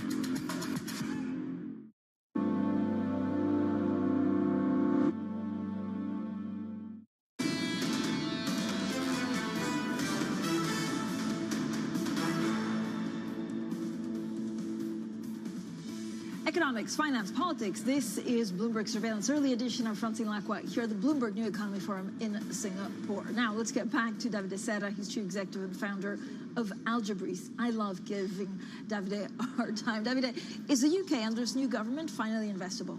It is. You remember last time I came on your show, I said that the UK had a twin deficit, 7% fiscal and 7% current account, but makes 14% twin deficit compared to 4-5 for Europe and the US. So that's clearly unsustainable, the worst twin deficit of any G20 country. That made worse by Liz Truss' decision to actually give 50 billion of tax cuts. What is great is under Rishi Sunak leadership, they're actually doing the opposite, so 50% of cuts rather than help. I also work with Rishi, briefly, and I have to admit the guy is competent, knows the numbers, warned the UK government that under Liz Truss' plan, this would have happened. He wrote various articles throughout the summer. So I think the UK is absolutely investable. Secondly, it's much cheaper, both at currency level, at multiple level, and hence, yes, we'll go through a recession, but let's say it's clearly investable. Okay, but what's the right way forward for the UK given Brexit? So there's more and more economic analysis that actually Brexit means that the UK economy is not working at the potential it could have been. Yes. So Brexit, it's a clear lose-lose. We said it very clearly. And economically. And now the issue is they need to find this so-called Brexit dividend that is not clear, and is not clear to anyone. And I think the biggest risk is that voters and eventually people might think that they've been duped, because if they only see less jobs and more taxes, well, that wasn't exactly what was promised. And I think that's, to be honest, is the biggest risk. But David, the global context is also inflationary everywhere. You have tight labor markets in other parts of the world. Yes, we think on this, let's be clear, 2020 we said inflation would have spiked and wrote various articles. We think inflation has peaked for 3 reasons. One, commodity prices have already come down. You see nat gas in Europe is below where it was a year ago. Secondly, every company is full of inventories. You know, Apple, it's discounting its MacBook for corporates. They've never done that. So that means even Apple is long inventory. And third, central banks have been aggressive enough, in my view. And so I think we're getting to a peak level of rates. So we talk about leverage, over-leverage in the economy, you know, zombie companies. Is there a financial, I know you're an expert on financial or banks. What's your favorite bank right now? So the best news is through the last 10 years of re-regulation, through the work of Mario Draghi and then Mark Carney, at basically, the beauty is this time, you see, every blow-ups, it's outside the banking system. You know, the last 20 years, blow-ups, there was a bank. Right now, there's no banks. Secondly, we've seen it in the crypto space. We've seen it in all the other leverage happen outside the banking system. Where I'm worried is the buy now, pay later, which I call buy now, pay never. Yeah. So I think lots of the venture capitalists there are going to lose all their money. Secondly, I'm worried about some of the private markets that became a bit overheated. In the banking system, I think banks have never been as safe and as secure. And in Europe in particular, they're trading on 4-5 times earnings, and they're paying more than 8 to 10% dividend yield. So I think it's one of the best investments people can make. Davide, thank you so much, as always, for coming on. Davide Serra, Chief Executive and Founder of Algebris. Now, with that, let's get straight to the Bloomberg First Word News. Here's Laura Wright. Hi, Laura. Hi, Francine. A joint statement drafted for the Bali summit looks set to see a majority of G20 nations condemn Russia's war in Ukraine. The communique seen by Bloomberg refers to the war in Ukraine, but not Russia's war in Ukraine. A compromise to get as many nations on board as possible. The draft cites increased global inflation, disrupted supply chains, and food insecurity, among other risks. The Democrats have won the governor race in Arizona, the latest battleground state to reject a prominent election denier candidate. With about 98% of votes counted, Associated Press have called Katie Hobbs as the winner with a narrow margin of about 20,000 votes. Defeated Republican Carl Lake had embraced former President Donald Trump's baseless claims of widespread fraud in the 2020 election. Credit Suisse has agreed to sell a significant part of its securitized products business to Apollo Global Management, along with the expected disposal of other portfolio assets. The deal is expected to reduce the division's assets from $75 billion to $20 billion. This is Bloomberg. Francine. We'll have plenty more from...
I started, I had no idea it was going to turn into this, which is a tracksuit empire. I don't have any investors. All this is all money in. This is me going out and hustling, bringing that money back, and just building it.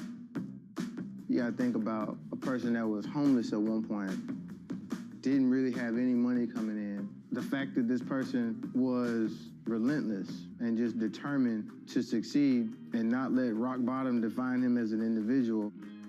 I can take things and put them together and take them apart and make them better and put them back together. I respect the craft, so I don't want to minimize and disrespect the value of each step of the craft and do by machine what should be done by hand.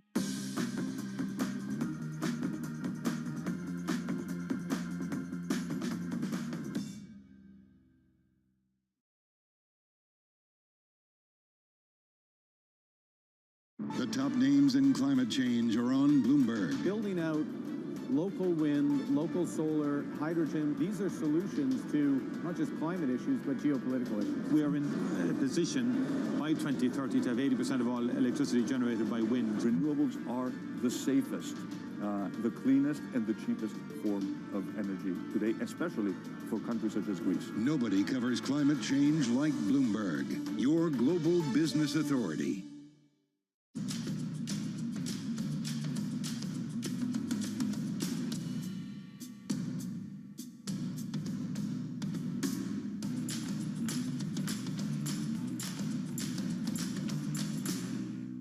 I think that it's hard to put your head around any narrative. Let's just be honest. We've had sort of a shift in, are we in some sort of stagflation fears moment? People were talking about that all day yesterday.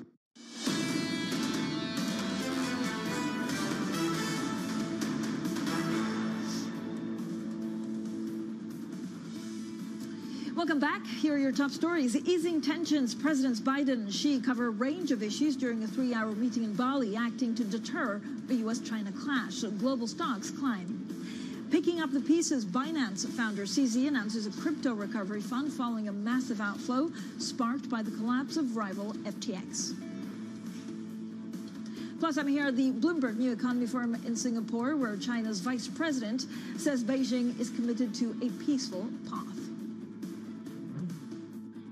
Countries need to cast aside Cold War mentality, reject bloc confrontation, and build balanced, effective, and sustainable regional and global security architectures so as to achieve lasting peace and universal security. Well, good morning, everyone, and welcome to Bloomberg Surveillance Early Edition. I'm Francine Lacqua here at the Bloomberg New Economy Forum in Singapore. Now, President Biden has held a meeting with his Chinese counterpart, saying both countries will resume cooperation on issues including climate change and food security, but the differences remain over Taiwan and trade. It follows a 3-hour meeting on the sidelines of the G20 summit in Indonesia. Let's get straight over to our Anne-Marie Hortern, who's been following this very closely. Anne-Marie, frankly, we were set up yesterday to not expect too much from the meeting. It actually seems that we achieved quite a lot, including maybe more peace going forward.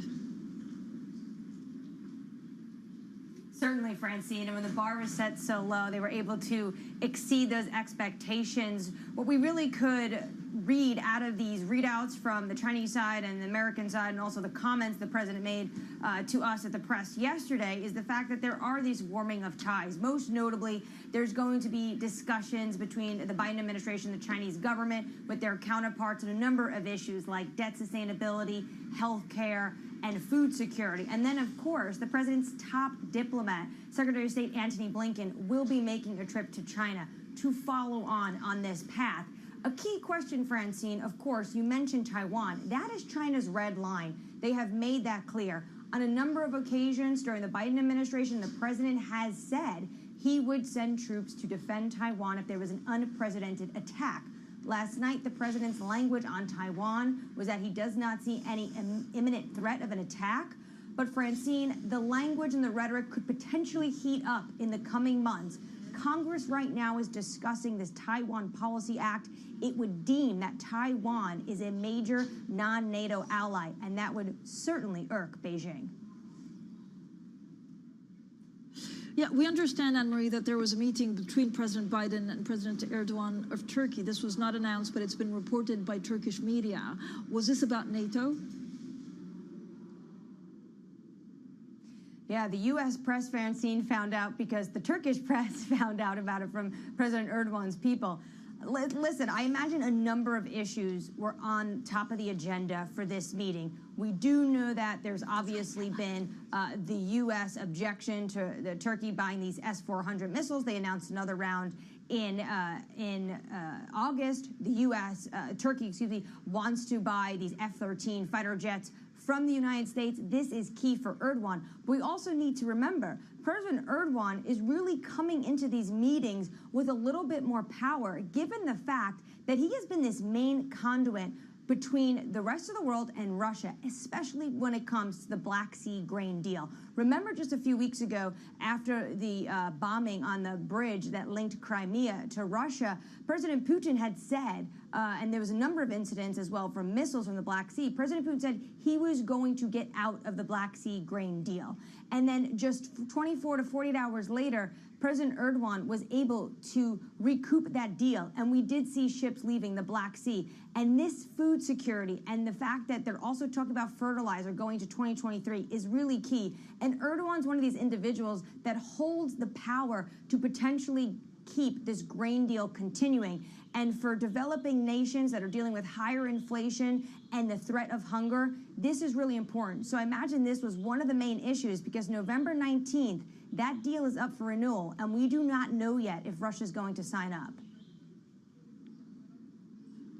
Anne-Marie, thank you so much. Our Washington correspondent traveling with the president over in Bali for the G20, Anne-Marie Horder. Now, speaking of deals, we also understand through the Bloomberg terminal that Russia is expected to agree on extending the deal that they had for seeing grain export deals. Remember, when the deal hadn't been signed, it really caused chaos on the grain market. There was a lot of concern that a lot of, especially the Middle Eastern world, would not be allowed or could not feed itself. And so there was talk about a famine in that part of the world. We understand now that Russia is also expected to look at extending that deal. Now, here at the Bloomberg New Economy Forum in Singapore, the Citadel founder, Ken Griffin, also one of the key guests, sharing his thoughts about the prospects for the global economy. Now, he told Eric Schatzker that he's skeptical that a recession can be avoided in North America next year. And now he says it's not time to change course on monetary policy. We think that one of the biggest drivers of consumer prices, which is rent, has reached a near-term peak. And then energy prices are likely to roll over in 2023 as compared to their 12-month prior. So two of your really big drivers of inflation, energy, rent, we think we've seen a peak in. And then across goods, we think this is going to be a really good holiday season for consumers, because American companies have built up such a substantial inventory of goods that they're going to need to sell here heading into the holidays. So we think we're going to see pretty good pricing for consumers as goods become very attractively priced to move them out of warehouses. Now, why is that? Obviously, in the pandemic, you couldn't enjoy services. You couldn't take a vacation. You weren't getting a massage. You weren't going to dinner with friends. So you bought a lot of goods. I mean, I can't imagine how many flat-screen TVs were sold to Americans in the pandemic that are, frankly, not used nearly as much today as they were a year ago. So this shift from a goods-based economy to a service-based economy is going to create this depreciation in pricing of goods, which, of course, will help bring inflation down. So we think the inflationary path has peaked. We think by the end of 2023, our central view is inflation will be back to roughly a low to mid-twos range, which is a dramatic change from where we are today. Some Fed officials, and of course it's so important to talk about the Federal Reserve, it sets the risk-free rate for the rest of the world, and of course has created unbelievable complications with the strength of the dollar for emerging markets. Some Fed officials can say the time has already come to back off. I could cite Charles Evans. I could cite Lael Brainerd, who didn't say it's time now, but it will be time soon. Are we there yet? It's sort of like saying you go to your doctor, you've got a bacterial infection, and he gives you 10 pills to take. and you stop taking them after pill number 7. And then you relapse a few days later. Like, it's not yet time for us to change course on our monetary policy. We want to see that we put the inflation genie back in the bottle. We've endured a ton of pain in getting to this point. The housing market is definitely under duress. Durable goods sales are under duress. High-ticket items are just out of reach of consumers today, but we haven't gotten the job done. And to take the foot off the brake right now and not finish the job, I think is the absolute worst mistake the Fed could possibly make. Why? What happens if they, again, back off too early? If you take only 7 pills instead of 10, what are the consequences for the U.S. economy and for the global economy furthermore? So the biggest concern is you on-anchor inflation expectations. So right now, the American public believes, and not as much as we'd like, but the American public believes the Fed's going to get the job done. If we take the foot off the brake, we don't finish the course of antibiotics, and inflation starts to flare back up, the Fed will have lost credibility. If the Fed loses credibility and inflation expectations on anchor, then the amount by which we'll need to raise rates and deter economic growth will be a much bigger bill to pay. And we shouldn't put ourselves in a position to pay that bill. We should get the job done now. What I want to know from you, Ken, is what do you make of the spectacular collapse of Sam Bankman-Fried's FTX? Well, okay, so big picture, the crypto market cap today is a fraction of what it was when we first started talking about it. So crypto's not front It was center. $3 trillion, and now it's well under $1 billion. It's like 800 billion, of which a big part of that's stable coins, right? So you really move back into a world of Bitcoin and Ethereum as the 2 dominant cryptocurrencies, both of which actually happen to be CFTC regulated. Look, FTX is one of these absolute travesties in the history of financial markets. I mean, people will lose billions of dollars collectively. People are going to lose billions of dollars. And that undermines trust in all financial markets. Citadel's founder, Ken Griffin, there on the fallout from the collapse of one of crypto's biggest exchanges last week. Well, and this week, I have to say, it's one of the most fascinating, incredible stories out there. Now, he spoke at the Bloomberg New Economy Forum in Singapore earlier today. Now, coming up, we have plenty more from the Bloomberg New Economy Forum here in Singapore, including In Capital founder Jennifer Zhu Scott. So that interview is next. We talk about Web3. We talk about regulation in China. This is Bloomberg.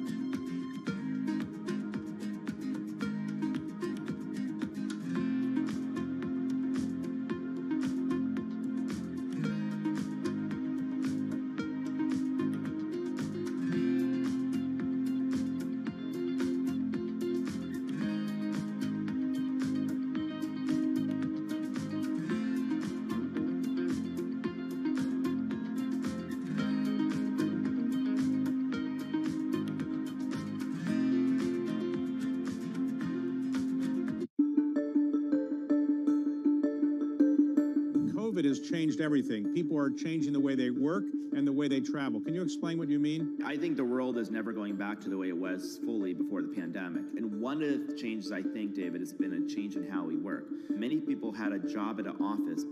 They're not going to be required to come back to the office 5 days a week. And I don't think CEOs per se are going to determine these policies. I think workers will, because all of us CEOs, I think, want the best talent. And I think flexibility is going to be the second most important benefit after compensation. All of this, David, has culminated in Airbnb not just being a company about traveling, but now a company about living. So there's this whole new category of travel that's not classic 2-3 nights in a city. It's not long-term housing, and it's completely emerged because of the pandemic.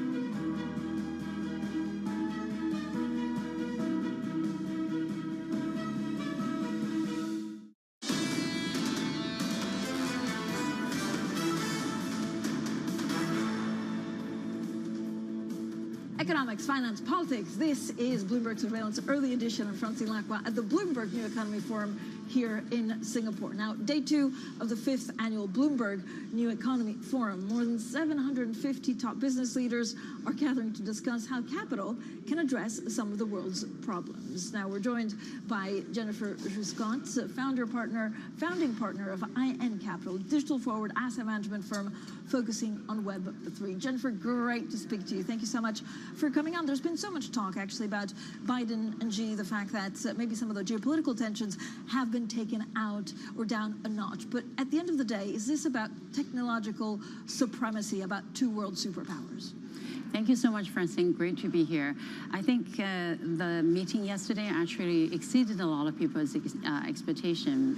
What President Xi and Biden have provided is a very positive framework to allow policymakers and business leaders to adding substantial changes that actually can reverse a little bit this super hostile trend in the past couple of years. Because end of the day, as you were pointing out, that between U.S. and China, the two largest economy, end of the day, two countries, one will be better than other in some way, one way or another. Zero-sum mentality would not work, and we actually have to have the two countries collaborate in some of the largest problems in the world, like climate change, and a lot of those large problems require technology. So if you completely balkanize the two countries, there will be bad news for everyone, and particularly for these two countries. But you do see, and the U.S. is now going after chip makers. I mean, you live and breathe this space. What's the most exciting piece of technology that is coming out of China? We also hear a lot about regulation. And of course, if you're sitting in the US, you think, right, well, why is China regulating some of the fantastic, innovative companies known all over the world? So you were mentioning Ken Griffin's session this morning. One point he made I thought was so true, which is it would be very unrealistic to think with millions of engineer students graduate from China, and with all the capital, with all the interest, with all the market, China will not be able to catch up. It may not be every aspect, it may not be tomorrow, but eventually it will catch up. So the exciting part that we are seeing right now is actually deep tech. So the Chinese government clearly defined 8 areas of deep tech, such as genome, space tech, quantum computing, new material, etc., new energy. And those are the areas that's going to fundamentally transform the economy. So what happened with the large tech companies you mentioned, in many ways, when I speak to some of the funders or portfolio companies, they argue those large tech companies they funded like 20 years ago, they no longer consider as a tech company anymore. So, Jennifer, is it actually, do you make a difference between tech that's good for the advancement of humankind and the ones that's recreational on social media? So, is it like good and bad tech? I actually think there's a difference between the kind of tech that binding hundreds of millions of people, each one with a smartphone, and do some daily activities, versus you really create some new technology and solve difficult problems. So I think that kind of old tech being considered, especially a lot of them have either monopoly or duopoly situation in China. So they lost favor. And the companies that really have IP intense type of deep tech companies, they are the new target to be supported by the government. So this is breaking news to all the Lacqua children. Being on TikTok is no good for anyone. What kind of space do you want to be invested in? So what's coming up next in terms of sort of web applications, but I guess AI? Yes. So AI, machine learning, I think it would be irresponsible for any of the tech investor not to look into this space because it becomes such foundational technology. Another space we are very actively gathering insights to prepare to invest in this space is climate tech. The world's second and third largest economy in the world, Japan and China, and also India in Asia, have already pledged in the next few decades to become net zero. I think we would not see a bigger infrastructure upgrade in our lifetime. So this is the area that will simultaneously create a lot of opportunities, but also great impact for the world. So we're looking to this space. So this is what kind of things are you looking at? And again, is AI actually just to see, to analyze quicker about what works and not, some of the stuff that DeepMind does? Yes. So for example, we're looking at drone-generated data or sensor and satellite-generated data to provide insights about the quality of forestation, create carbon credit, also reduce waste in construction industry, reduce waste and leakage in gas, pipeline, and mining industry, etc. So those are the area that is actually quite low-hanging fruit, because the application of those kind of deep tech in those very traditional industry still at the earlier-ish stage. So the growth space is very attractive. And how do you fund it? Is it quite easy to actually raise capital to be put in that space? Yes. Local. Is it no, Chinese global. money, or is it global money coming in? So to that space? Global, yeah. At the moment, we actually don't focus on China onshore, because of all these uncertainties. Yeah. But we want to be open-minded, and when we're ready, go back. Yeah. Jennifer, thank you so much for a great conversation. Jennifer Scott, there, founding partner of In Capital, joining us this morning or this afternoon from Singapore. Coming up, we'll wrap up some of the actions so far. We'll also look ahead to what we're expecting next year in Singapore, and of course, the events in Mali. Our head of economics, Stephanie Flanders, is joining. That's up next, and this is Bloomberg.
China's appetite for energy is enormous. The country consumes about a quarter of the world's energy supply, 35% more than the US annually. Its energy needs have more than tripled since the year 2000. That consumption has helped to fuel astonishing growth, but it's come at a cost. China is the world's largest greenhouse gas emitter. There is no way to tackle climate change unless China reduces its emissions to net zero. The country's reliance on fossil fuels is also a hindrance to its own growth and the well-being of its citizens. China is not energy secure. It has a massive import bill for things like oil and gas. It has a long-standing pollution problem, and it is also prone to outages that severely hamper industry. All this has led the world's biggest polluter to take steps towards a radical transformation. Bloomberg is live at COP27 in Sharm el-Sheikh, Egypt. Bloomberg Television and Radio brings you continuing coverage as world leaders, business insiders, and decision makers gather to take action toward achieving the world's collective climate goals. What are your top 3 priorities? There is an ability always to find the new and innovative ways to meet the challenge and at the same time take into consideration the pressures that exist. Special coverage continues only on Bloomberg, your global business authority. This is Bloomberg Daybreak with Lee. On Bloomberg Radio. Welcome to Daybreak Australia. This is Count Under the Close. Welcome to Bloomberg Crypto.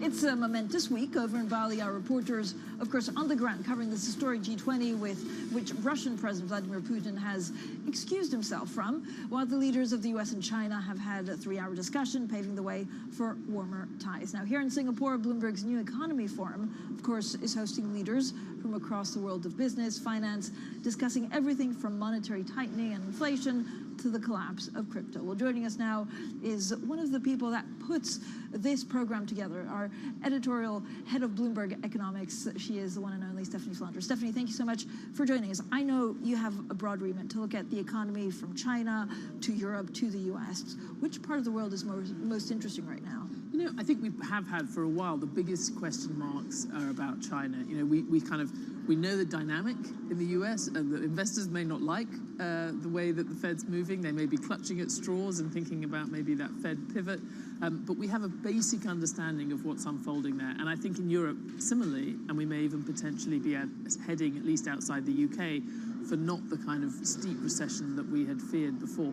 China is the big question mark. How is it going to exit from COVID-0? What's that going to mean for its economy? And what's its long-term trajectory, which is so important for this region? But what does the world need in China? If China opens up too quickly, they're going to need energy that the rest of the world also needs.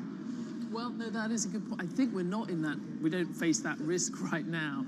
I think the bigger question mark is, what kind of support it could offer, or cushioning it could offer to the global economy. Remember, we've had repeatedly times where there's been a slowdown in the rest of the global economy. China's demand has kind of come to the rescue. That's not going to happen this time.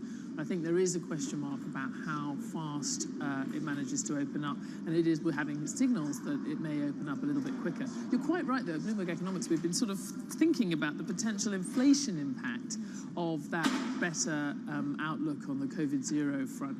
I think at the moment we would see a relatively muted effect, but I think that is something worth watching over time. Kudos also to Tom Orlik on your team, talking about what if everything that could go wrong goes wrong at the same time. Talking about the UK, this is a huge week. Finally, we get a fiscal statement from the Chancellor on Thursday. Yeah, and I think there's a real risk.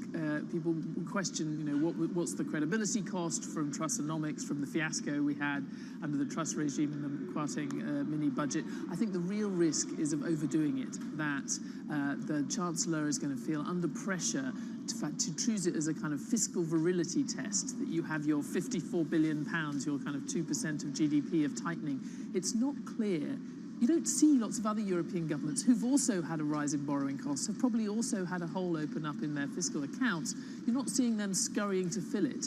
And I just fear that we're going to end up doing too much too quickly for a very weak economy. So what you're saying is basically there's a danger of overdoing austerity to prove the markets that they mean business. Yeah, I think you have that. So you're not being given, the fear is they won't be given the benefit of the doubt. I think that's sort of overstated, because Rishi Sunak obviously was Chancellor before. He had a pretty surprisingly strong record on raising taxes, very big corporation tax increases that are just coming through now, increasing the taxes on companies. So I don't think there is that much of a credibility question around Rishi. The question he has to look out for is the credibility of his proposals. Can he get it through Parliament? And if he's asking for too much, there is a risk that investors will actually say, this isn't doable a year and a half out from an election. Do you worry about the tight labour market, or do you worry about a housing crisis in the UK more? I mean, what a choice. I take my choice. As a homeowner in the UK, no, I do think we are so relative even to other economies, and of course lots of places, Australia, other places have become very dependent on the housing market.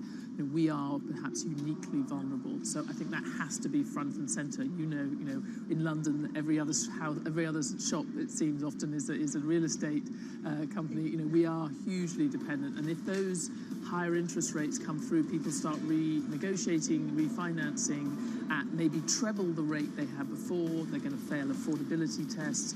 I think it could be a real issue. Yeah, it could be an issue, Stephanie. As always, thank you so much. Stephanie Flanders, they're head of Bloomberg Economics. We'll have plenty more throughout the day right here from Singapore. This is Bloomberg.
price of anything goes up, the consequences reach far beyond what you'd expect.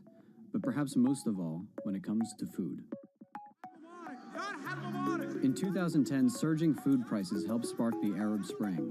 Lives were lost, regimes fell, and the consequences are still with us.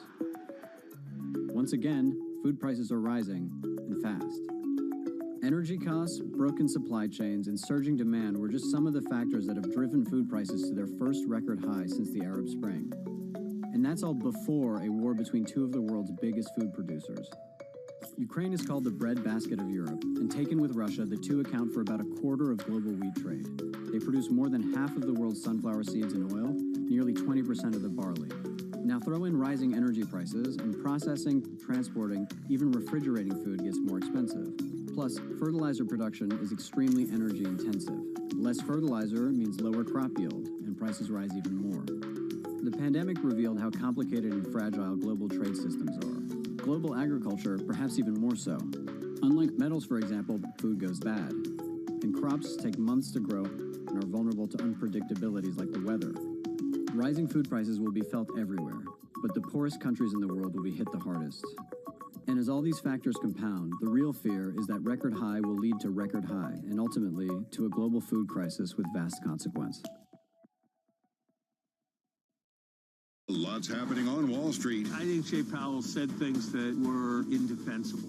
Need to catch up? This is Bloomberg Wall Street Week. I'm David Weston. We've got the information and insights We think that's the next secular shift. from businesses most influential and instrumental. It's knocking it out of the ballpark. It's a challenging dynamic. This is a level of uncertainty that we haven't had to deal with. Bloomberg Wall Street Week, live Friday with replays all weekend on Bloomberg Television and Radio.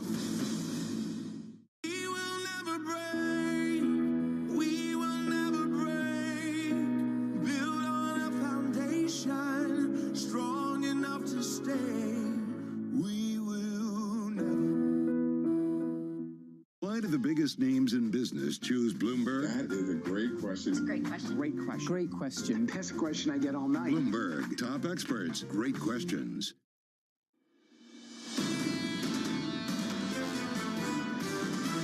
The Fed still feels like they still have to go higher on rates to cool inflation. It's not yet time for us to change course on our monetary policy. We haven't gotten the job done. And to take the foot off the brake right now and not finish the job, I think is the absolute worst mistake. We've done a lot, but we have additional work to do both on raising rates and sustaining restraint to bring inflation down. This is Bloomberg Surveillance, Early Edition, with Anna Edwards, Matt Miller, and Kaylee Lines. It's 10 a.m. in London, 5 a.m. in New York, and 6 p.m. in Hong Kong. Our top stories today. Biden and Xi lower the temperature. The two leaders take the biggest step in years to avoid a clash between the U.S. and China. Credit Suisse's overhaul begins. Senior bankers in Asia are among the first to go as the Swiss bank carries out its plan to cut 9,000 jobs. And a mysterious series of tweets from the former CEO of FTX after he loses the company he founded. Sam Bankman-Fried may be setting the stage for a tell-all account by tweeting the words, "What's happened?" Welcome to Bloomberg Surveillance Early Edition. I'm Anna Edwards in London with Matt Miller and Kaylee Lines in New York. And that is the question many people are still asking themselves, Kaylee, in connection with FTX. What on earth did just happen? We'll wait to see if SBF wants to shed any light on some of that. In terms of the markets, though, Europe seems determined to move nowhere, despite a much more positive session in Asia, and in U.S. futures. Well, Anna, a positive session is almost underselling it when it comes to the Asian session. We saw some massive moves overnight. It seems that almost every force that has been working against the Chinese equity market is suddenly turning the other way. You have commitments to shore up the property sector, easing of COVID zero policy, progress on U.S. audits of Chinese companies listed in the U.S., and then, of course, that meeting yesterday between President Biden and Xi Jinping, which maybe paves the way to better relations between the world's two largest economies. So you add all that up, and what we got was a massive rally overnight. The Hang Seng China Enterprise Index up nearly 5%. It is back in a bull market, as is the broader Hong Hang Seng Index, and the Hang Seng Tech Index up 7.3%. So some really, really big moves there. And there was a big move on an individual equity in Taiwan as well. Taiwan Semiconductor, TSMC, jumping nearly 8% after a filing showed that Warren Buffett's Berkshire Hathaway took a $5 billion stake in the company. So it seems that that famed investor thinks a bottom may be in. When it comes to that name in particular. Finally, in foreign exchange, I wanted to point to the Japanese yen. Pretty much everything is stronger against the U.S. dollar today, and that includes the yen. It's stronger by about 0.5%. 139.24 is where we trade. Interestingly, though, that was after a surprise contraction in Japanese GDP that probably reinforces dovish policy from the BOJ, Matt. Yeah, but the point is a weaker dollar is what we're seeing right now, and that could be a real tailwind for risk assets. You can see S&P futures right now about 0.7%. We lost 0.9% in yesterday's cash trade, but still holding at 39.52. The dollar index had gained back some ground yesterday after losing 3.5% over the past week. Now it's off again. We've already come down through the 50-day and 100-day moving averages for the Bloomberg Dollar Index, so now we're watching the 200-day as it trades at 12.72. The U.S. 10-year yield also coming back down, now about 4 basis points to 381.43. Remember, it was rising at this point yesterday, and that is a headwind for risk assets. So when it comes down, that's better for stocks. And then Bitcoin right now up 2.5%, but still trading basically around the same level as we saw yesterday, $16,814. We are all still asking, Anna, what happened at SBF's FTX? And one thing he told the NYT was they had quite a large margin position, referring to his trading vehicle, Alameda. So maybe they were using funds from somewhere that they shouldn't have been. Yes, more on crypto coming up this hour then, Matt. Let's have a look at the European equity market picture. So we've got better mood music coming from Xi and from Biden when they've been talking at the G20. Has that led to some more risk-on sentiment? We've certainly seen weakness in the dollar. It's not helping to lift European stocks all that much. We're pretty flat, really, overall when it comes to the European picture. Up a bit in France, down a bit over in Germany. I'll linger on Germany for a moment, though. We've had the German November ZEW Investor Expectations Index. So this is a survey of investors from financial professionals asking them how they feel about the German economy and the global economy. It came in at -36.7, which means nothing as a number, but that is against an estimate of -51. So this is better expectations for the German economy than had been anticipated, really, amongst the German professional investor community. Let's have a look at what's going on across a range of other assets. We've mentioned what's been going on in FX markets, and that is the story. So I put in here the pound and the euro, both of them strong, but really it is dollar weakness that has been driving this. The pound has an added dimension. 118.32. We got unemployment data out from the UK earlier on. The two headline stories really running from this. We've seen the biggest wage increase in a year, which is not moving in the right direction for the Bank of England. We've also seen more people dropping out of the labour market, which is also not moving in the right direction in terms of trying to remove the tightness of the labour story. There's the euro at 104. That's the handle now. Vodafone down by nearly 8%. The organic sales number actually coming in better than expected, but the guidance was weak, and that's what the market is moving on. Drax Group is a power generating business. This is important for Thursday when we get the autumn statement here in the UK. There's been a lot of talk about imposing wider windfall taxes on excess profits at some of these businesses. Well, now we've got some further detailed reporting that suggests a 40% excess profit tax might be coming. Strangely, that level of certainty seems to be being taken as a comfort by markets, and so we see the stock rally. We'll wait for Thursday to get the full details. Matt? I guess the devil you know is better than the devil you don't.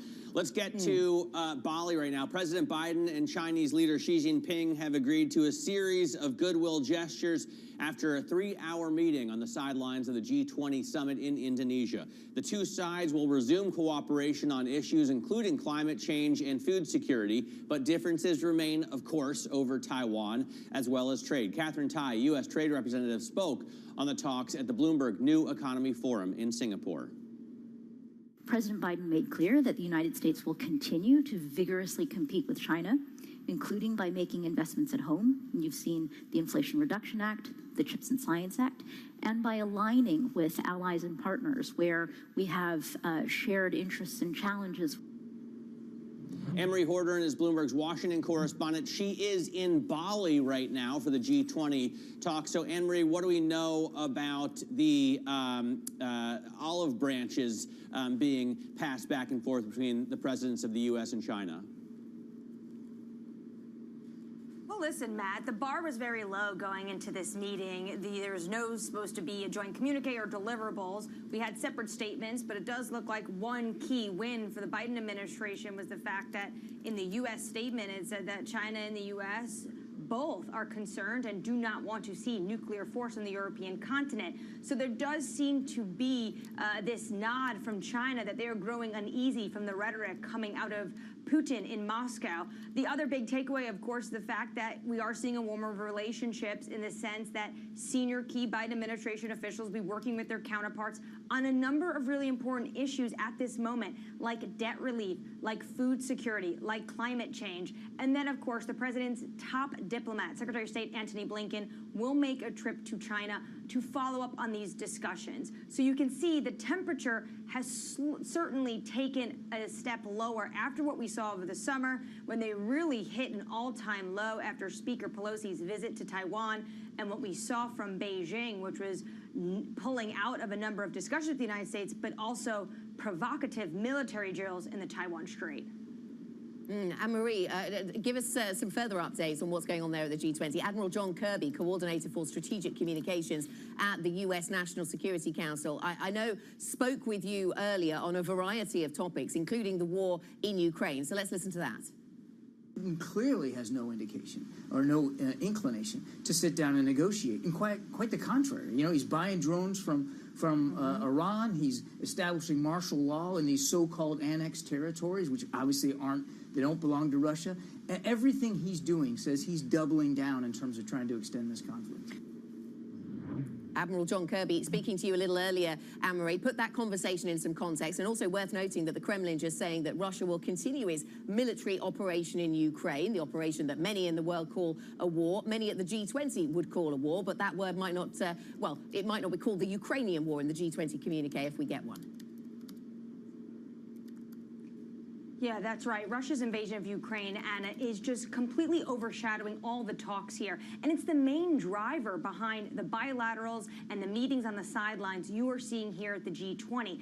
Two things to note. My conversation just now with Admiral Kirby came as also we learned about Bill Burns, the CIA director. We know that he was in Ankara yesterday meeting his Russian counterpart. We now know that that conversation was about the threat of nuclear weapons and really the United States wanting to ward off Russia from using any nuclear weapons.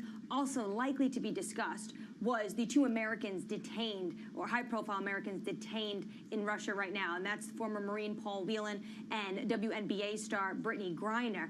The second thing we should note, and really a huge topic here at the G20, you had Indonesia's president. They are the presidency as well and host country of this G20. They are talking about food insecurity.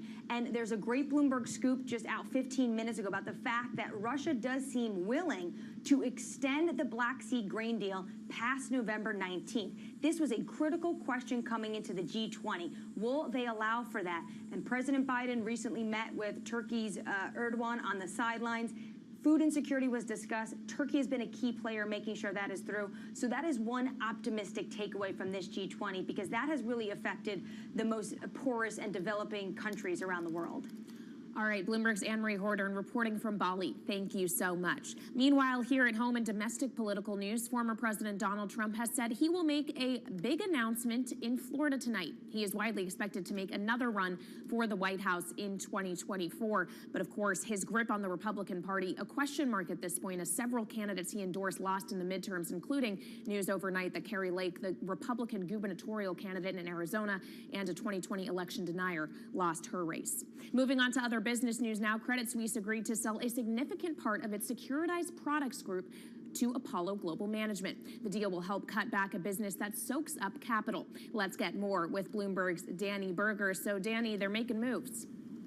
They are making moves. This was widely expected, as is basically everything Credit Suisse is doing now. But that is the point. They're finally putting to action this restructuring that they've laid out. So They had said when they announced this restructuring that Apollo was the likely buyer. That's exactly what we've gotten here. It means that with Apollo's deals, this Apollo deal and some other third-party deals, the size of SPG now goes from $75 billion to $20 billion, all with the focus of shoring up their finances. We also, according to people familiar, learned of some layoffs that Credit Suisse is doing as well. They're letting go 3 managing directors in their Asia investment business and their finance teams. 3, though, just a drop in the bucket compared to what they're actually planning. They plan on letting go about 2,700 folks by this quarter, the end of this quarter, and in total by 2025, it should be 9,000. Danny, I know that also on your mind is what we've seen hedge funds doing with their money, essentially. And from the 13F filings with the SEC, you can either look at the big picture, you know, whether hedge funds are winning or losing at the moment given market trends, or you can pick out specifics and really interesting, you know, what is Warren Buffett doing with his money, for example. So what caught your eye? Well, what Warren Buffett's doing always catches my eye, and this market's eye, to be fair. Kaylee was talking about at the top of the show, the fact that he's put about $5 billion into the ADR of TSMC. I mean, this is a really sizable chunk. A Taiwanese business. Yes, exactly. A Taiwanese business, a chip maker. So 2 thoughts come to mind. One, is he calling a bottom in the chip making sector? It's had a lot of struggles, be supply chains or demand. And also the fact geopolitics feature very heavily in this sector, not just because it's a Taiwanese company, but also you have President Biden, you know, restricting what sales can happen to China with chip makers. Of course, happens that we happen to hear about the 13F filings after we had this meeting between Biden and Xi. So is it a thawing of tensions, perhaps, that Buffett also saw? Of course, this happened much earlier. But in general, long-short equity funds who've really suffered this year did play it very safe. They pulled back. Probably an unfortunate time to do so, considering the S&P has rallied since the end of September. Yeah, absolutely. Danny, thanks so much. Bloomberg's Danny Berger running through what some of the big funds are doing with their money. Now, the former FTX, which no longer has any money, the CEO there isn't shying away from the spotlight after the demise of his company. A series of cryptic tweets spelled out the words "what happened" over the past 24 hours on Sam Bankman-Fried's account, sparking hot debate and even anger on the platform, obviously. Ana Herrera, Bloomberg's senior crypto editor, joins us now for more. So, Ana, this is so weird. I saw these tweets pop up on my feed, and just strange behavior for someone who seems to have lost money for so many people. Yeah, I mean, crypto is still a bit of a weird sector, let's say, in finance. So it is surprising, but not too surprising. Obviously, I don't have the answers as to what he means, if he means he's going to give us more information or not. Certainly, people weren't very happy because it seemed a bit jokey, and people were pointing out, you know, it might seem like a joke to you, but people are losing money. This isn't a great look for the industry, and some of us are trying to maybe build real things. So we don't know what he meant, but we know he made people very angry. Well, and Anna, we know he's left a certain void in terms of leadership for the crypto industry, one that now CZ of Binance seems pretty determined to step into, become crypto's new savior, talking about a recovery fund. But what is the risk around that kind of power concentration? Yeah, obviously, you know, we saw already with SBF, he wasn't just like the CEO of FTX, he was becoming a white knight in the crypto winter, rescuing other firms. So people are wondering whether we might have the same issue if CZ becomes a white knight. If something happens to Binance, who rescues Binance, right? So, you know, he's been a savior, but also in a way he precipitated what happened because everything unfolded in his tweets. So it's definitely one to watch and see what happens there, who takes SBF's place. A saga that's continuing to unfold. Thank you so much to Bloomberg's Ana Herrera for her reporting from London. And remember to get more on crypto by tuning into Bloomberg Crypto today at 1 p.m. New York time, 6 p.m. in London. It's our weekly show that covers the people, transactions, and technology shaping the world of decentralized finance, which has gotten a lot more interesting in the last couple weeks, Anna. Yeah, absolutely. Certainly a theme we can pick up with our next guest. Ian Steely joins us, JP Morgan Asset Management Global Fixed Income CIO. In fact, we'll talk to him about the bond markets, about volatility, about how we navigate 2023, and corporate debt seems to be getting a lot of attention. We'll talk about that too. Julie Norman also joins us, thinking about the geopolitics. UCL Center on U.S. Politics co-director. We'll talk about how the geopolitics is playing out, how the war develops in Ukraine, and possibly a little about a potential return for Trump. Plus, Citadel founder Ken Griffin is not optimistic about the U.S. economy. More on our interview, with Ken Griffin from the Bloomberg New Economy Forum in Singapore ahead. My team for choice thinks 2023 we avoid a recession. I'm a little more skeptical about that. I think that for the Fed to truly conquer inflation here, we're going to put unemployment somewhere with a mid-4 handle, and I find it hard to believe we're not going to have a recession at that point in time.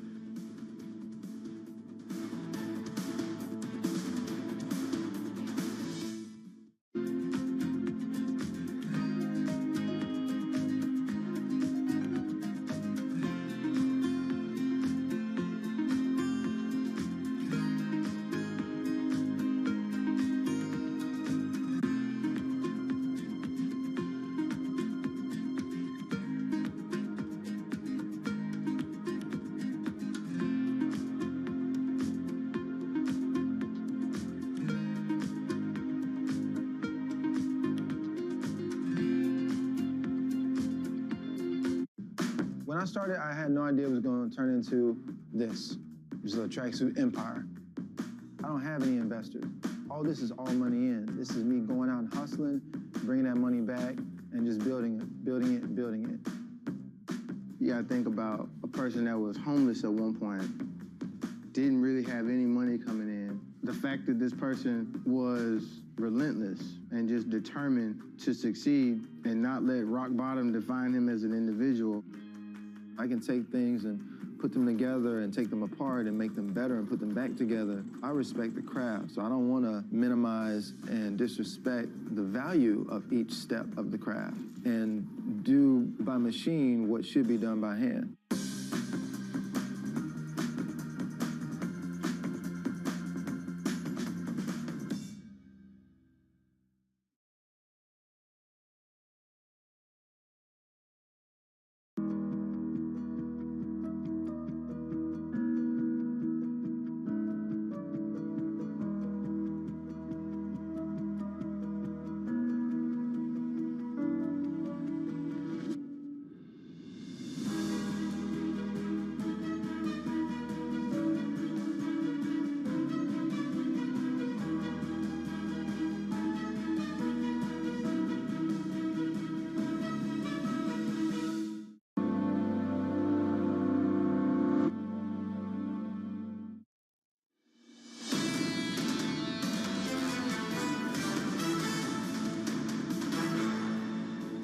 Welcome back to Bloomberg Surveillance, the early edition. I'm Matt Miller, Kaylee Lyons here in New York, Anna Edwards with us out of London. I continue to watch the dollar fall today. We've seen it break through its 50-day moving average, then its 100-day moving average. It's now headed down to its 200-day moving average as measured by the Bloomberg Dollar Index. And that seems to be a real tailwind for risk assets. Let's bring in Justina Lee right now, Bloomberg markets reporter. She covers, she's a cross-asset markets reporter, I believe. So Justina, when you put on your FX hat, why is the dollar losing strength? It really is all part of this post-CPI market swing. I mean, you know, for a long time, the dollar had been rallying. And so to begin with, it was probably already a bit extended.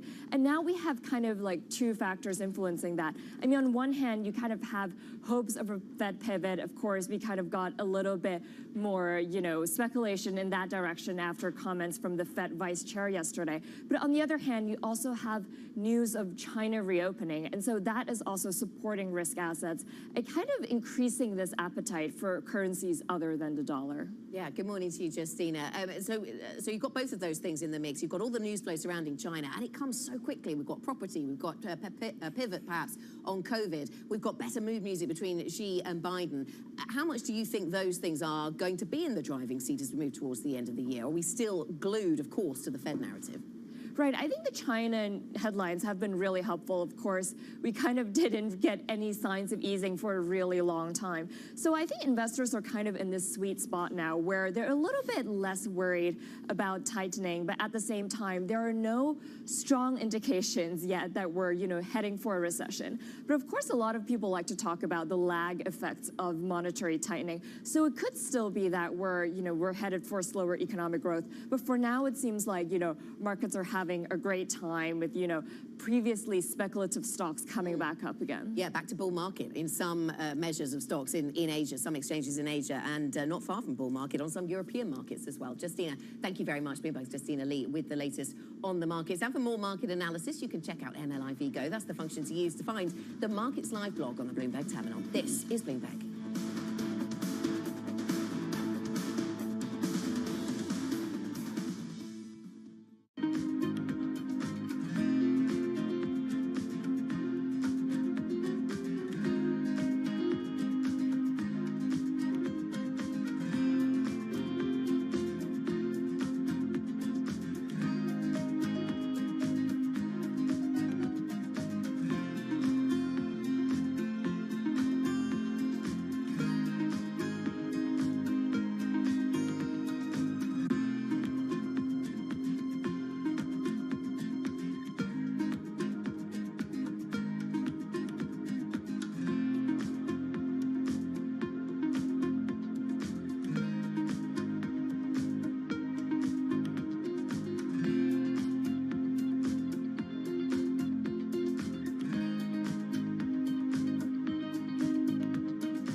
Politics. From the White House to the Hill, Bloomberg covers the leaders in legislation. That was really a tectonic shift for this White House. The theory of this bill, as I understand it, is there'll be a multiplier effect. How did Democrats mobilize specifically younger voters? Bringing you the political news you need to know. The president has made it very clear that this is a significant focus.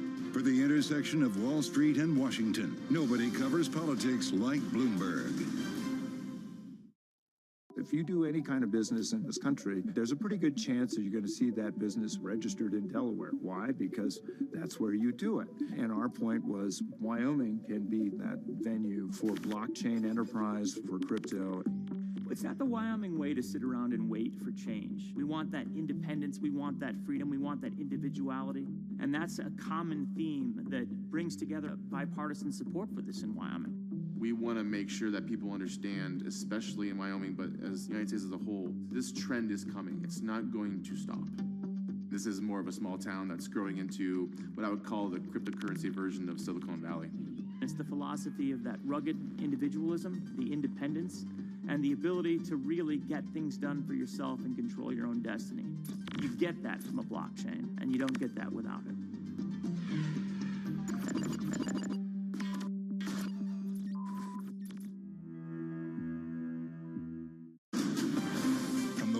Politics to the world of business. Balance of Power with David Weston brings you news, analysis, and insight from and about politics power players. Balance of Power, weekdays on Bloomberg. Lisa, you've got to explain this one to me. What does it mean when the White House says we're watching markets carefully? It means they have a Bloomberg. I've seen the Bloomberg. They have. I've been in and seen it. Lots of Bloombergs. Lots of Bloomberg. Lots of Bloomberg. Lots of Bloomberg. Lots of Bloomberg. Lots of Bloomberg. I've seen the Bloomberg. I've seen the Bloomberg. I've seen the Bloomberg. I've seen the Bloomberg. What does it mean? What does it mean? What does it mean? What does it mean? What does it mean? It means they have a Bloomberg.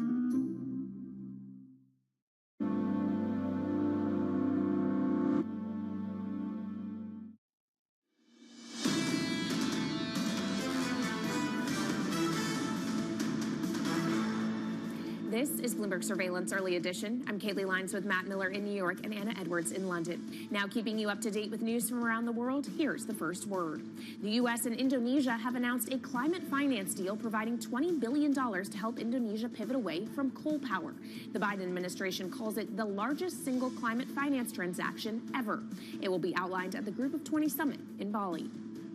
In China, economic activity weakened last month. That's putting pressure on Beijing to ramp up support. Retail sales unexpectedly fell for the first time since May. Industrial output growth also contracted, and so did property investment. China recently took its strongest steps yet to stabilize the property market and reduce the economic burden of the COVID-0 policy. And in Arizona, Democrat Katie Hobbs has turned back a prominent election denier to be elected governor. Hobbs defeated Republican Kari Lake, who embraced Donald Trump's baseless claims of fraud in the 2020 election. The Associated Press called the race with about 98% of the ballots counted. Hobbs has a more than 20,000 vote lead. And we'll talk more about politics coming up, but first we'll get to the markets conversation. Ian Steely, JP Morgan Asset Management Global Fixed Income CIO, will be joining us to discuss his outlook for 2023 and what opportunities may present themselves in credit markets. That's next. This is Bloomberg.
What are the biggest challenges for General Dynamics and what are the biggest opportunities?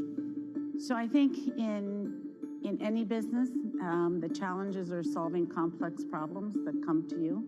You know, the problems that come to me and my senior leadership team for resolving tend to be highly complex and nettlesome. So your ability to solve those complex problems are an important element, I think, of the value that we add to the company. And then I think opportunities, you always want to make sure that you've got a creative enough mind, an open enough mind to be able to see around square corners. What am I missing? You know, the why questions are really powerful. Why are we not doing this, or why are we doing this? I ask those questions a lot, and in the answers, you can sometimes tease out some real opportunities, some hidden things. But thinking creatively about opportunities and problems is really important. And what about the industry generally? Do you think they have big challenges now as the defense budget probably comes down a bit? So I think that we are all responsible and we have an obligation to find the latest and best technologies that we can for our customers and deliver them in the most cost-effective manner we can. And I think that that's a challenge and an opportunity for all of the big defense companies.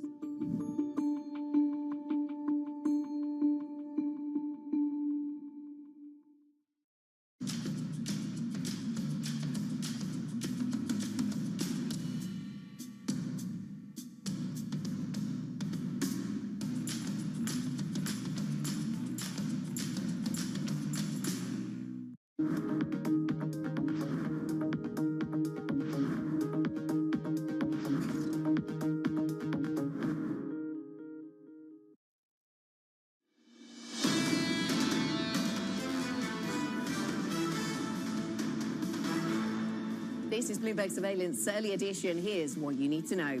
Biden and Xi lower the temperature. The two leaders take the biggest step in years to avoid a clash between the US and China. Credit Suisse's overhaul begins. Senior bankers in Asia are among the first to go as the Swiss bank carries out its plan to cut 9,000 jobs. And a mysterious series of tweets from the former CEO of FTX after he loses the company he founded. Sam Bankman-Fried may be setting the stage for a tell-all account by tweeting the words, "What happened?" I'm Anna Edwards in London with Matt Miller and Kaylee Limes in New York. A question many will keep asking then, Matt, when it comes to the FTX story, what did happen?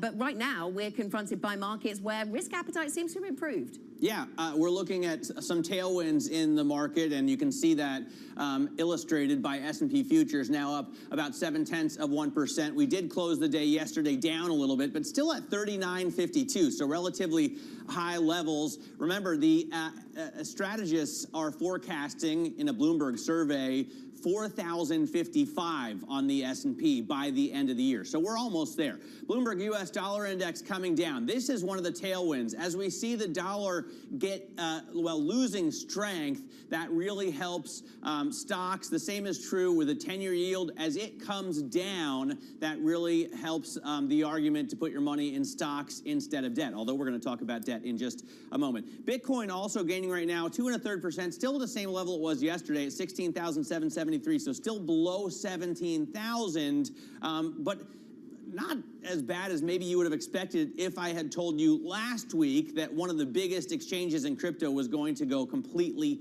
bankrupt. Kelly, what do you see in terms of pre-market movers? Well, we know that saga engulfing FTX is not just limited to FTX. It has sent ripples all throughout crypto markets and other exchanges as well, the likes of Coinbase. It has seen immense volatility over the last several trading days. Monday to Wednesday last week, it was down about 21%. Then Thursday and Friday, it rallied 24%. And then it was down another 7 to 8% yesterday.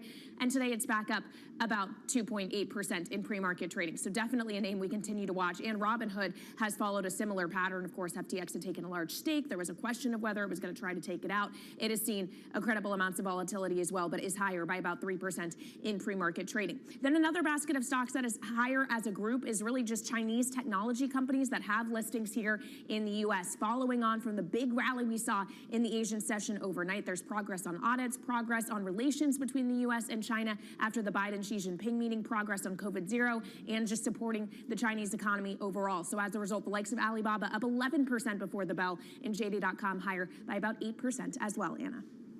Yes, we moved into bull market territory on some of those Asia markets. That's having a read across. We're actually not far from bull market territory on the DAX, which is incredible. Some of the mild weather here in Europe having something to do with that, perhaps. But overall, the story for Europe today, pretty unchanged. As it says on the screen for the radio audience, it says unchanged here on our screen. The pound against the US dollar, 118.52, so pound strength. But really, this is a dollar weakness story. Yes, we've had UK labour market data. That continues to show tightness, real tightness in the labour market. Vodafone, the mobile phone operator, the cell phone operator here, down by just shy of 8%.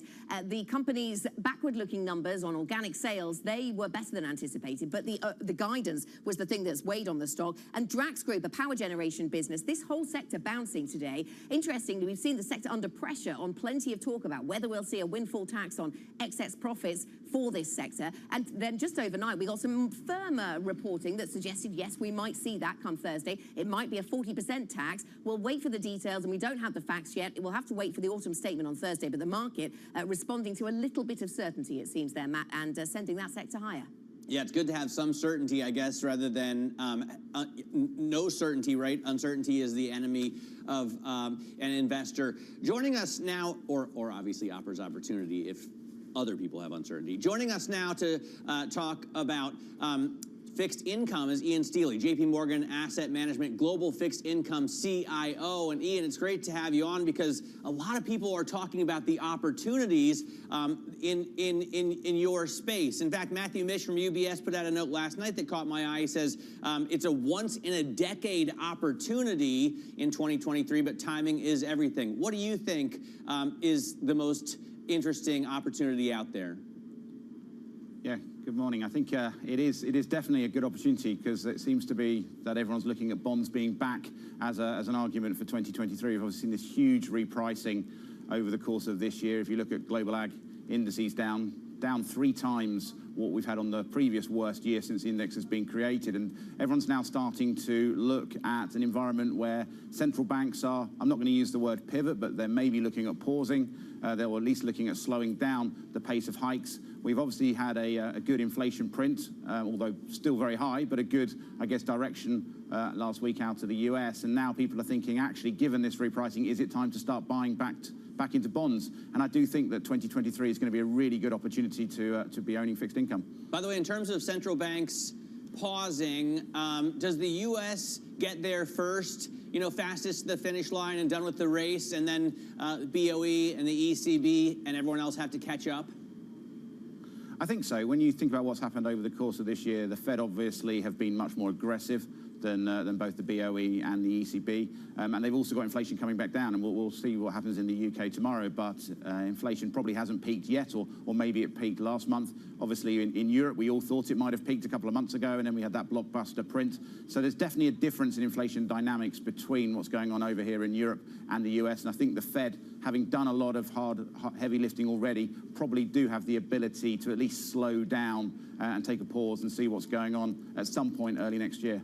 Thinking about, yes, good morning to you, Ian. We've got, inflation data out of the UK tomorrow. We had the jobs data today, showed a continuation of that really tight labour supply story. Another thing that we have ongoing concern about here in the UK is the supply to the bond markets and whether we're going to see too much supply in terms of appetite. We saw the bid to cover ratio today on a 10-year bond auction falling to the lowest since October 2019, down at 2.11. What do you think about the level of supply and whether the market can take it?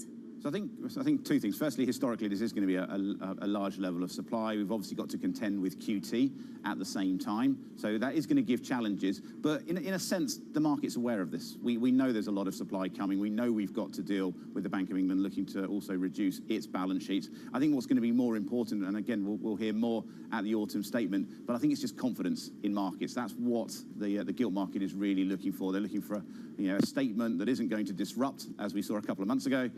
And then hopefully we can have the gilt market behaving in line with really what the Bank of England is thinking. And then the Bank of England is going to have to make the heavy decisions or the hard decisions as to whether they want to focus on inflation or whether they're actually going to be looking at the growth outlook. And whether those two are in line is interesting because the Bank of England just recently, and we'll hear more from them today in a testimony, I think, in Westminster, but the Bank of England just recently, very bluntly saying to the markets, you're expecting too much. We're not going to hike as much as you think we are. Do you think the BOE is happy with the response they've seen to that kind of commentary? Is there much more still to go there? We've definitely had, so even from what their forecasts were using higher rates than was the current market rate at the time, so it had already come down a bit. I think they're saying, actually, when we look at the UK, probably in recession already. We know we had the negative GDP print for the third quarter, likely to be actually in a technical recession.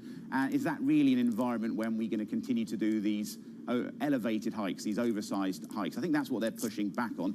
It is, though, going to depend on the inflation outlook. And if inflation doesn't come down, then they might be forced to go up there. But I think at the moment, they're saying, we know monetary policy works with lags. We know it's going to have an impact on growth. It's already having an impact on growth. And actually, we don't think we're going to need to do quite as much as what the market's pricing.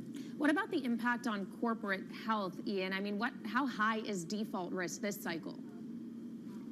I think default rate is going to pick up. We were obviously at extremely low levels of defaults when you look on a trailing 12-month basis. But I do think when we look at particularly what's going on in the bond market, that actually the likelihood is that defaults are probably not going to be as bad as they've been through previous recessions. And when you look at the average credit quality, particularly in the US, the amount of double Bs in the high yield space has increased. The amount of triple Cs has decreased. We had a default cycle a couple of years ago during the pandemic, and a lot of maybe the weaker hands have left the bond market and they've gone searching for financing in the loan market. So I think actually the bond space is probably going to be a little bit more robust than it's been through previous recessions. That's not to say, though, it isn't going to peak up a little bit from current levels. And finally, Ian, just on the subject of default, as it relates to U.S. politics, we're obviously still seeing the trickling in of results from the midterm elections, but it looks like the Republicans are just a seat away from taking control of the House, which would present us with a divided government. How are you looking at the debt ceiling question, and really just the broader fiscal question here in the United States as it relates to fixed income? I think it's always something that you have to have in the back of your mind. I do think there will be. I think we always get to the situation where it becomes a little bit last moment. I do feel that they will obviously want to deal with the debt ceiling, and I think we've got an economy in the US that is going to be challenged next year. Whether it's a soft landing, whether it's a recession, that remains to be seen. But I don't think they want the problem of the debt ceiling overhanging that when the economy is sort of struggling a little. Okay, debt ceilings. Back to that conversation. Ian, thanks very much. Ian Steely of JP Morgan Asset Management. Thanks very much for spending time with us here on Bloomberg TV. Coming up here on this program, Julie Norman joins us, UCL Center on US Politics, where she is co-director. Lots to talk to her about when it comes to Chinese relations, when it comes to the road to 2024. This is Bloomberg.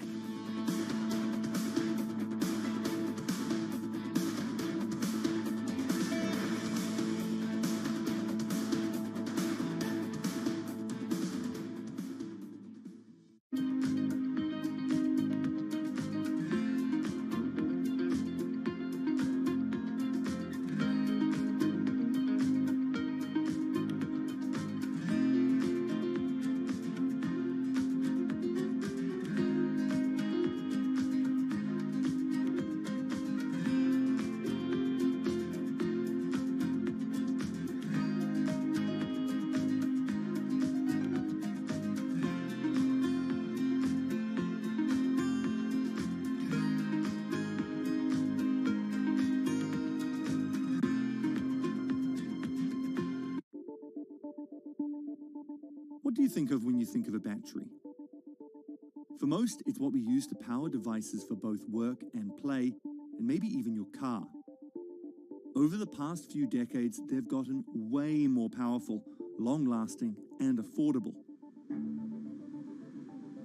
But all of this is just a prologue to what the next batteries are going to do. As we drive to an increasingly renewable power-driven grid, we also need to be able to store energy and release it later to cover those periods of weather intermittencies that are driving this new grid that we're in. It's a multi-trillion-dollar opportunity, and it's imperative that we figure out the solution here. How we store energy on a massive scale is in many ways the central challenge of the fight to stop climate change.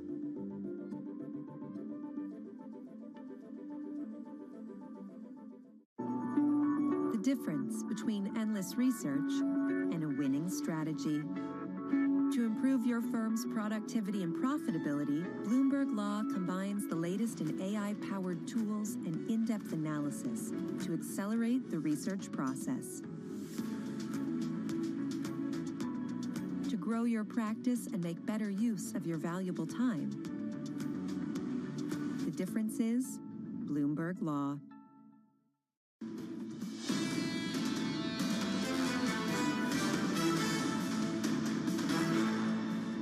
He lost in 2020. We lost Georgia because of his behavior in the Senate race in 2020. That's a second loss. And then this year, the Republicans lost the Senate because the Trump-backed candidates in the Senate races were rejected by American voters. That's a three-time loser. And I'd like to think that the Republican Party is ready to move on from somebody who's been, for this party, a three-time loser. That was Ken Griffin, Citadel's founder, speaking at the Bloomberg New Economy Forum in Singapore. Of course, speaking of former President Trump, who is set to announce he's running for the White House again in 2024. That announcement expected to come tonight at his Mar-a-Lago club in Florida. Joining us now is Julie Norman, UCL Center on U.S. Politics co-director. So, Julie, as we await what is expected to be another run announcement from the former president, can you just give us your assessment on his remaining grip on the Republican Party, considering what Griffin was alluding to there, midterm results that showed candidates he endorsed didn't necessarily do well, including Kari Lake, an election denier who just lost the gubernatorial race in Arizona? Well, that's true, Kaylee. I mean, many of Trump's backed candidates did not do well on election night, and that's been very clear.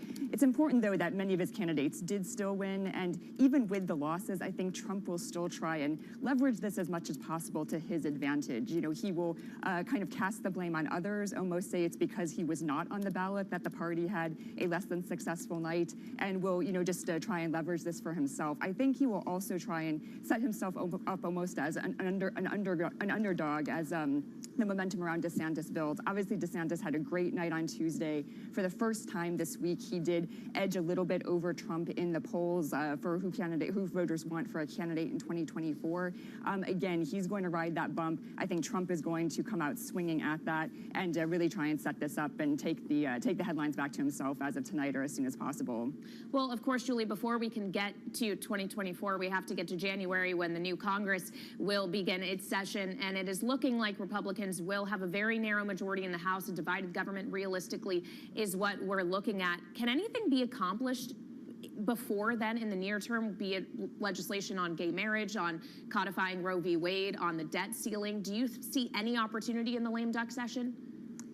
Yeah, Kayla, I mean, even though the Republicans did not do as well as expected, they still will hold the House most likely. And so, you know, a majority is a majority, and that means we're expecting mostly gridlock. You know, with the Democrats still holding the Senate, they can still get through judicial nominations and other nominations from the Biden administration. That's not nothing, especially at some of those federal court levels. But in terms of other legislation that Democrats have been running on, most of that is going to grind to a halt. I think what we'll see more of Republicans trying to use their advantage in the House to weaken Biden and the Democrats as much as possible going into 2024, launching investigations into Hunter Biden and others, really trying to push their agenda items, and really just use this time to, again, just really set up for 2024, even without much legislation probably happening in this next year or two. I just want to ask a couple of moonshot legislation questions, Julie, because investors are paying very close attention, some, to whether or not we'll get a Safe Banking Act, which would allow, cannabis companies to do business with Wall Street. Is that a possibility here? We've been waiting for it for a long time, and maybe federal legalization of marijuana. I doubt it's something that I think that we would see this Congress pass. It's possible. Again, I think we'll see some candidates who would like to bump that up as an issue that probably bodes well in their districts. But in terms of the federal legalization, that's something that I don't see imminent, but it's not impossible either. In terms of voting well in their districts around here, SALT deductions would be great. State and local taxes are very high in New York and New Jersey. Is that a possibility, or is that just dead? I think some of those things will still come forward, and I think most of those, though, will probably be more at the state level. In terms of getting federal legislation through on some of these things, again, a lot of it's just going to come down to party posturing, not wanting to give an edge to the other party, even if there seems to be possibly some bipartisan agreement there, especially in the House. Again, there might be a few of these measures that get through, but I think both parties are just going to try and make the other one look bad as much as possible, and are going to be hesitant to compromise, even on some of these issues where we think it might be plausible for voters. Julie, good morning. So away from the U.S. domestic policy, on the international agenda, we've seen this very important meeting taking place, the first presidential face-to-face meeting between Biden and Xi. A lot of people making quite a big deal out of some of the language coming out of it, and certainly on the use of nuclear weapons in Ukraine, all of that, quite a comfort to those who don't want to see any escalation. What do you take away from this in terms of U.S. politics, how this plays from here? Yeah, this meeting between Xi and Biden yesterday was notable. It was their first face-to-face meeting since Biden has taken office, and part of it was just to get communication and engagement back on track. That really hit a low after Pelosi's visit to Taiwan in August, so part of this was just getting those communication channels open. I think for Biden, it was important to hear Xi say he, is not condemning outright the war in Ukraine, but at the same time, he's saying we really don't want these threats or, God forbid, use of nuclear weapons. Certainly is not throwing his weight behind Russia in a way that many in the U.S. feared that he may have a while back. Even on Taiwan, I think that's an issue where, of course, there's the most potential for a flashpoint. But even there, I think Biden came out of the meeting saying, this isn't imminent. We talked about our red lines, and we clearly disagree on this, but we don't see this blowing up in the near future. And even just on their own relationship, we heard that Blinken will be going to China in a few weeks. They're going to reopen some of these bilateral channels on climate change and other kind of common interest issues, which, again, had all ground to a halt over the summer. Yeah, they were making the point that there's room for both models, that there's two big countries with two different models, and there's room for both. What does a world look like? Does the world with two models look bifurcated, Julie, or does it look cooperative? Yeah, well, we heard Biden say, we're looking for competition, but not for conflict. And I think that's where the administration has been trying to pin things. Also, we heard Rishi Sunak saying similar things today. Biden explicitly said also he doesn't want this expanding into a kind of new Cold War. So I think they're trying to avoid that kind of bifurcation. But in reality, when you have two countries that are, really kind of vying for that, at least economic superpower place, just by de facto reasons, some of that is going to happen regardless. And that's one reason why I think Biden at least sees meetings like this as important, to try and avoid that tipping over into some kind of active conflict or confrontation. Okay, Julie, thanks very much. Julie Norman joining us from UCL. Coming up later today, Republican Senator Rick Scott from Florida. That's at 12 p.m. in New York, 5 p.m. in London. So we continue the coverage of U.S. politics. This is Bloomberg.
think space, you probably think one space agency that travels under the radar is ESA, which is surprising considering what the European Space Agency has achieved and how vital it is to the global space industry. We've collaborated with pretty much everybody who is involved in space exploration. But ESA wants to be a leading force in furthering humanity's mission into space. Commander Ground, do you copy? Copy. If we want to have successful human missions to Mars, we are going to have to learn to live and work off-world in a different way. The place where we are going to learn to do that is on the moon. Can ESA help humanity take its next giant leap? Access the financial world on demand. Hear from leading economists, policymakers, and industry experts via live and on-demand webinars, only from Bloomberg. Start exploring to see what's moving the markets. Visit Bloomberg.com/webinars. Why do the biggest names in business choose Bloomberg? That is a great question. It's a great question. Great question. Great question. Best question I get all night. Bloomberg, top experts, great questions.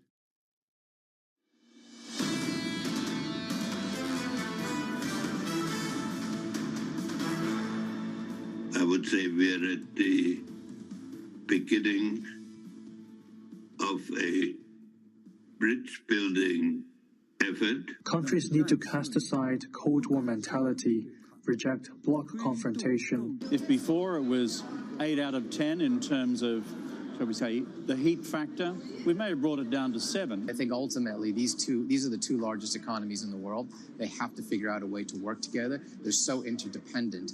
The combination of the leadership teams getting together and the policymakers thinking about what can we actually do together is a needed and wanted desired outcome coming out of this. He raised with President Xi something that we have raised consistently, U.S. concerns about the negative economic impacts of China's non-market economic policies. Same thing could be said about, okay, what about the CHIP Act? And it can't be between China and U.S. discussing this.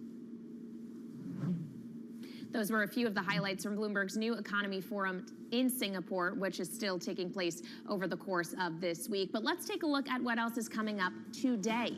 UK Chancellor Jeremy Hunt is taking questions in the House of Commons at 6:30 a.m. New York time. We'll hear from Fed speakers, including Philadelphia Fed President Patrick Harker and Fed Governor Lisa Cook. We'll get some U.S. economic data as well. PPI is released at 8:30 a.m. Eastern, and retailers Walmart and Home Depot will be reporting their earnings results. And these will be interesting. For Home Depot, of course, it's the read-through from a softer U.S. housing market as mortgages rise. And for Walmart, Matt, we know they've really struggled with a profitability problem because they have bloated inventories of discretionary goods that consumers no longer want. Therefore, they have to do a lot of discounting to get those down. And the read on the holiday quarter is going to be very interesting as well. Yeah, absolutely, especially if the Fed achieves its goal and gets unemployment to move a little bit higher. You heard Ken Griffin earlier telling Eric Schatzker that he thinks we could see unemployment in the mid-4s next year. And we've already started to see a slew of job cuts, Anna. Yesterday, the Amazon announcement may be fairly small compared to its larger labor force, but nonetheless adding to the pile of job cuts we've gotten, especially in tech. Yeah, absolutely. A pile of job cuts in tech. The Amazon news really interesting. It is the largest ever layoff from them, even if it is only a small proportion of their workforce, given the size of Amazon itself. But the one that caught my eye as well was FedEx, and they're furloughing some of their staff in their cargo unit. And this really, Kaylee, got my attention because I remember just recently talking to Maersk, the global container shipping business, a different type of logistics, of course, but they were talking about quite a rapid slowdown into the year end. And it just, when you hear that kind of thing from logistics players, it just really does make you zoom in on how quickly things are slowing down. Yeah, the question is demand going to slow down enough that you see the response in the inflation numbers and a signal that central banks, including the Federal Reserve, are getting the job done? Of course, that is what is really going to be critical for this market that still wants to cling to every indication that maybe a pivot is coming, or if it's not, we see that weighing on risk assets as well. Well, maybe some of the discounting you were talking about at the retailers, back to where we started the conversation. That's obviously interesting on inflation, if it isn't all in services by this stage. But that is it for this hour of the programme. That's it for Early Edition. Surveillance is ahead. Plenty more to come on the global economy and from the New Economy Forum later on this week. This is Bloomberg.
So as you look back on your career, what would you say is the best investment advice you've ever received?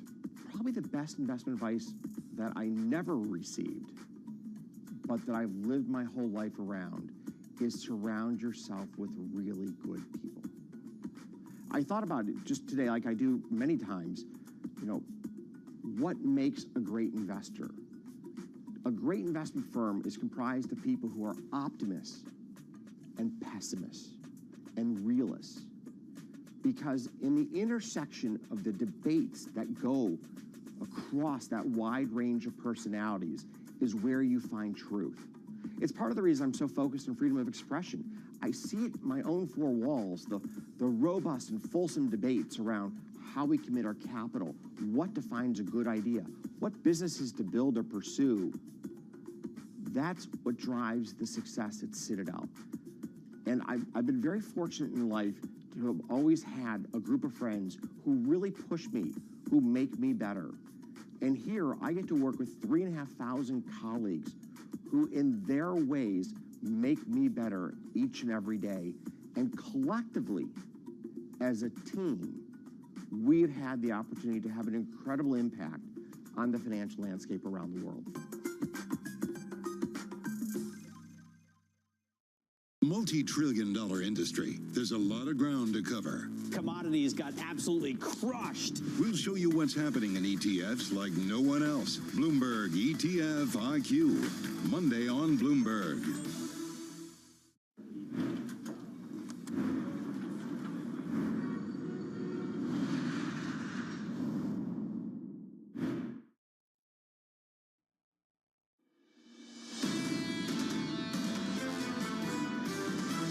There's a sense that there is something out there that hasn't worked itself out yet. The Fed still feels like they still have to go higher on rates to cool inflation. In reality, we're going to see certain factors and elements of inflation remain stickier for longer. Inflation is going to be, it's less about the peak, it's how quickly it's going to decline. I don't think the peak inflation, peak Fed narrative ever really went away. This is Bloomberg Surveillance with Tom Keene, Jonathan Farrow, and Lisa Abramowitz.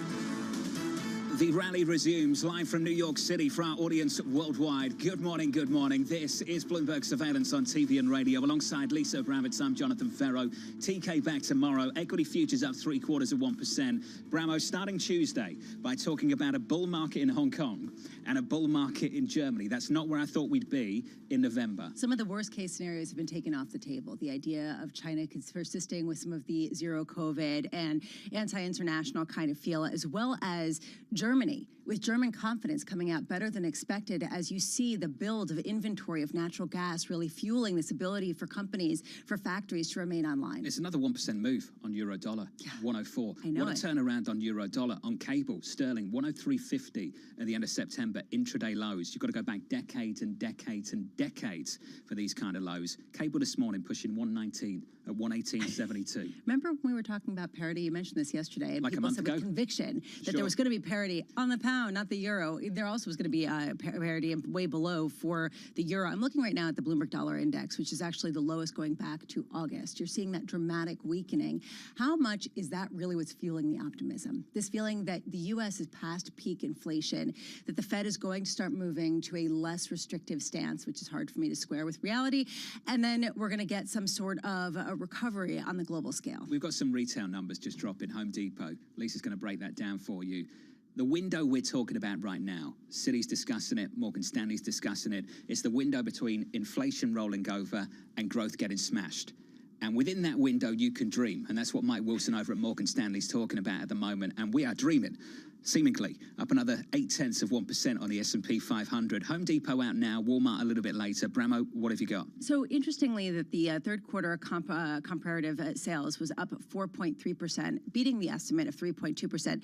But the estimate for the full year sales figure is up about 3%. That is below the estimate of 3.2%. Again, how do you square this idea of better than expected current and recent past, worse than expected future expectations? That has been the story of so many companies. The shares are up about 1.7% in pre-market trading. This is a particularly interesting area because it's hard to know how a home goods store is going to fare at a time when you've got 7% mortgage rates and you have this feeling that people aren't going to be buying as much, which usually is bad for home investment.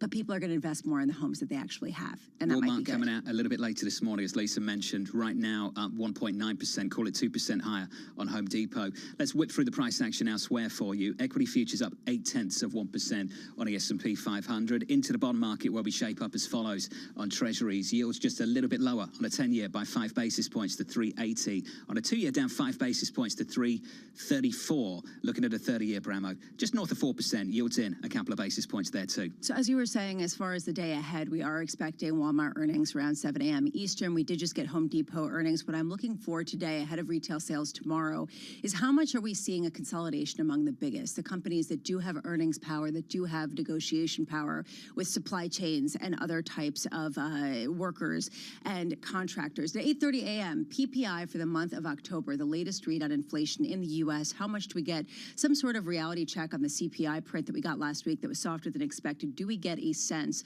of services inflation that perhaps shifts the narrative at all? That's where I'm looking right now. And today we get a host of Fed Speak because it is another day in the calendar of 2022. It includes Philadelphia Fed President Patrick Harker and Fed Governor Lisa Cook, both speaking independently at different events at 9 a.m. And testimony from Fed Vice Chair for Supervision Michael Barr. He's speaking in front of the Senate Banking Committee at 10 a.m. Eastern, how much he talks about Bitcoin, but also just the fragilities right now in a market where so many people are waiting for the next shoe to drop, John. Fed Speak's been pretty clear, hasn't it? Governor Wallace said, calm down. Vice Chair Brainerd said, we've got additional work to do. That seems to be the theme throughout the Fed Speak yesterday. But a lot of people think that we've already priced in, and this is what gets me, we've already priced in what the Fed has to do, right? So if you look at a terminal rate that's not much beyond 5%, well, you see that baked into the market.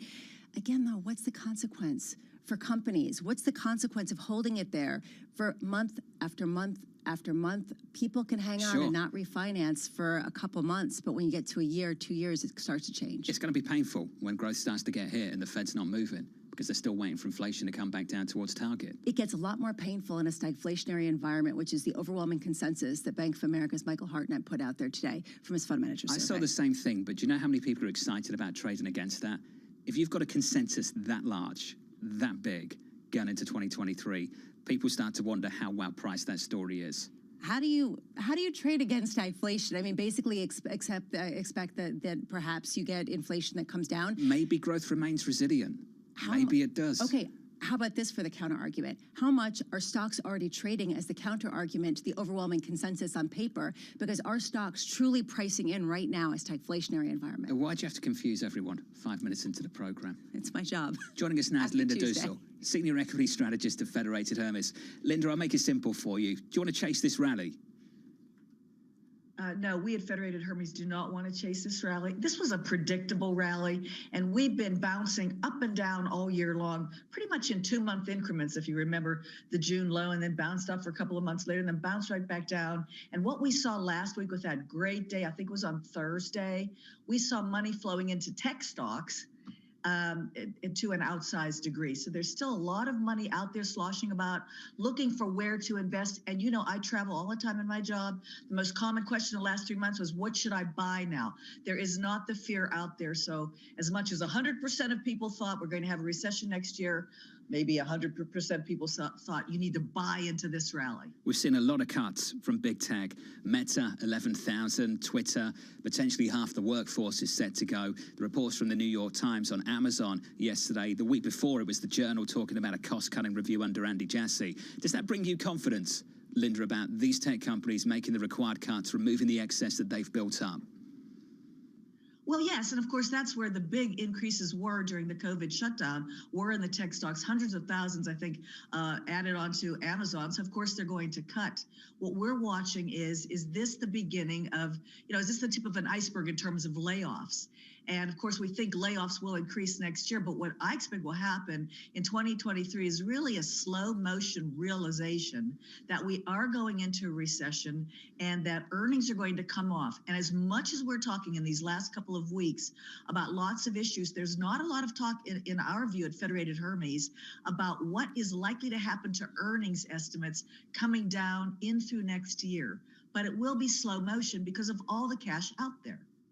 Linda, which sector of the market right now do you think is most overpriced based on the expectation that you put out there of downgrades to earning estimates next year?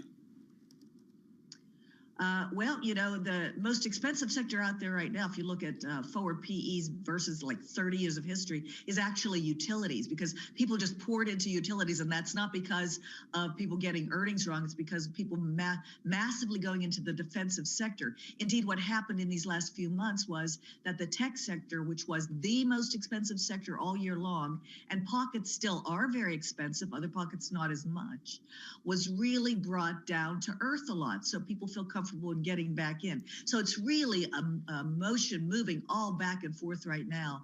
It's that one sector, utilities, that was really overbought, that's coming back down now. But in general, those high quality dividend sectors are inexpensive versus history. And that's where we're focused at Federated Hermes. That's where you're focused in order to buy or in order to sell, Linda. Do you look at that area as accurately pricing in stagflation that other areas of the market perhaps are not? No, we're looking to buy. We're Okay. looking to buy the defensive sectors. We're looking for income. Cash is king. That's sort of an idea. Remembering to remain defensive. In fact, when you go into recession, if we really think you're going into recession, cyclicals historically underperform the defensive by about 22%. So far, only 7%. Earnings estimates only down 4% now from the peak in June for this entire market, and it's likely to go down, we think, 10% anyway.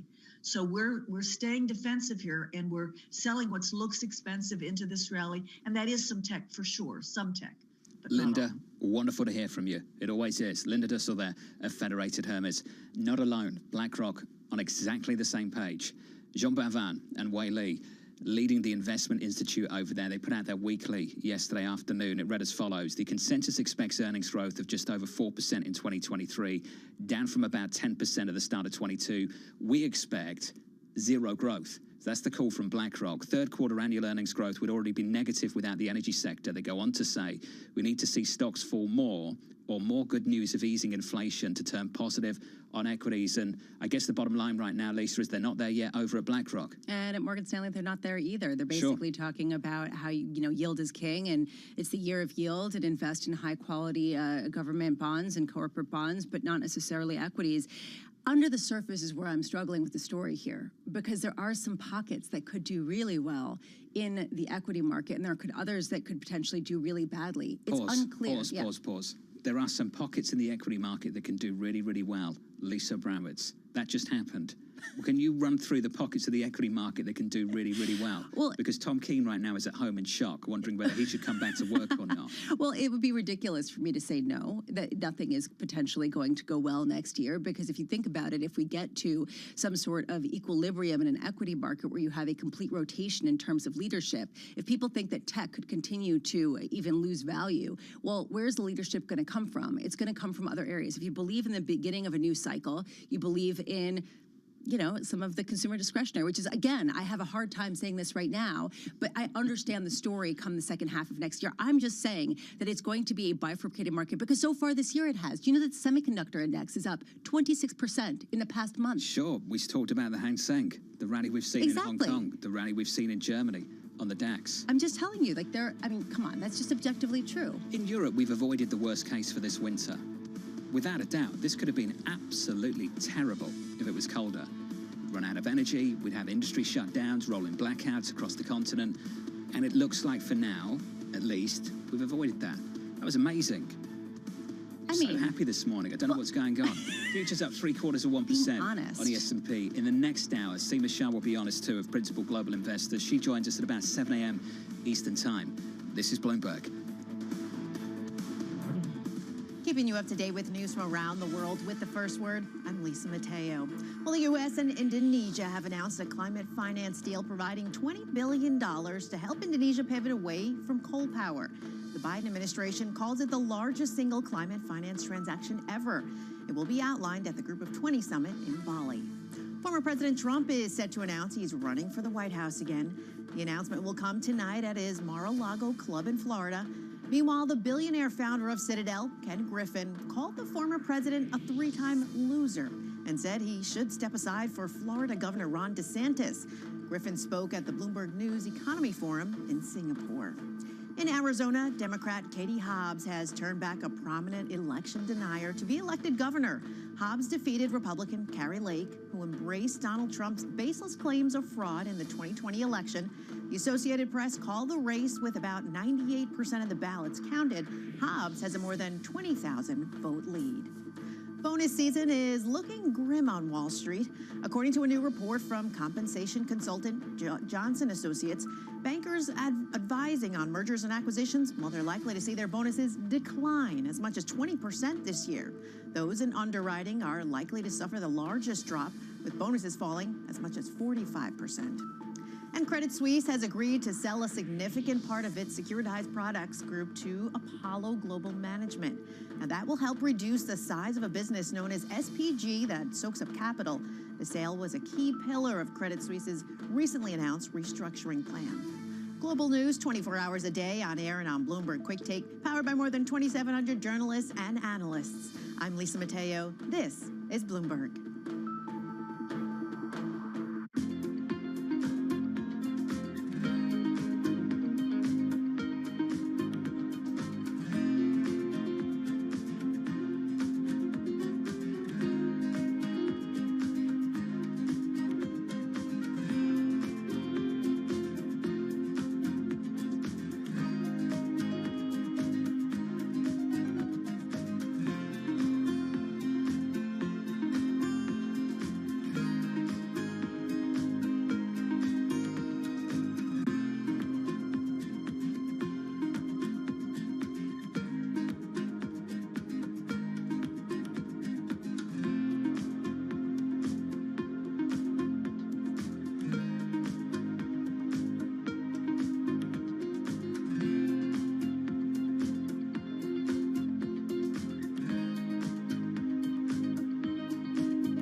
What do Formula One cars and your local supermarket have in common? Well, strange as it sounds, they might both be using the same technology. A lot of innovation has trickled down from the world of high-tech engines, and it hasn't just found a new life in road cars. F1 cars have long been thought of as the peak of cool, and technology in them is also helping to cool down our produce aisles. Engineers from Williams are using their knowledge from 9 Constructors Championships, working with company Aerofoil to help reduce the energy consumption of supermarkets. The device they're building is based on the design of an F1 car's rear wing. It attaches to fridges to keep more cool air in the unit. They estimate it can reduce supermarket energy consumption by 25%. One innovation from F1 is also helping hybrids reduce their carbon footprint. That's KERS, or the Kinetic Energy Recovery System. In common parlance, it's known as regenerative braking and works by storing energy of the car decelerating in a battery for later use. If that's not enough, F1 is now looking at TERS, or a thermal energy recovery system, looking to harness the heat produced from braking and the engine exhaust. That could allow cars to generate the same power using 30% less fuel. So while F1 may have a reputation as a gas guzzler, some of its innovations in the name of speed are helping in the everyday fight against climate change.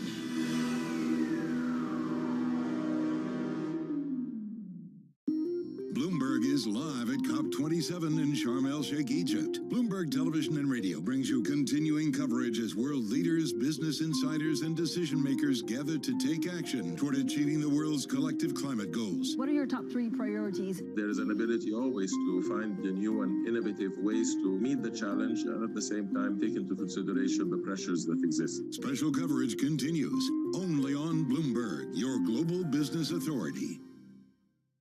Markets countdown in Europe. From the financial centers of the world, Bloomberg Markets European Close with Guy Johnson in London and Alex Steele in New York. Real-time numbers, real-time analysis. Weekdays.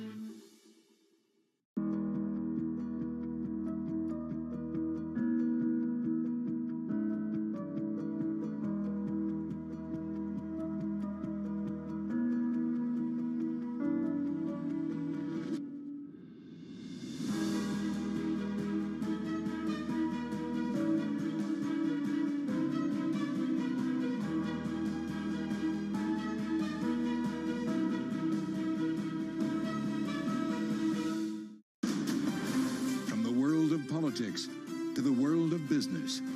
Balance of Power with David Weston brings you news, analysis, and insight from and about politics power players. Balance of Power, weekdays on Bloomberg.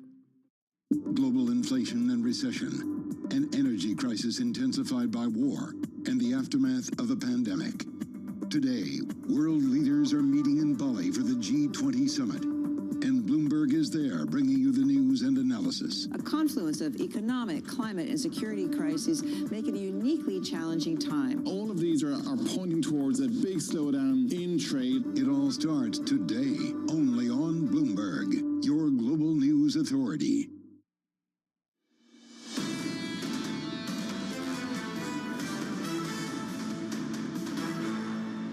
There's no reason for the tensions over Taiwan to come to blows or to come to any kind of conflict. Nothing's changed about our policy. We're obviously going to continue to support Taiwan's self-defense, but we still adhere to a one China policy. So there's no reason for this. And we want to see the tensions across the strait to be solved peacefully. John Kirby there, the National Security Council spokesperson, sitting down with Bloomberg's Anne-Marie in Bali. We'll catch up with AMH in just a moment. Here's a flavour of the price action this Tuesday morning. Good morning to you all. Equity futures shaping up as follows. Positive again, up 0.7% on the S&P 500. Yields a little bit lower, down 5 basis points to 380. Euro dollar, Bramo euro dollar 104.21.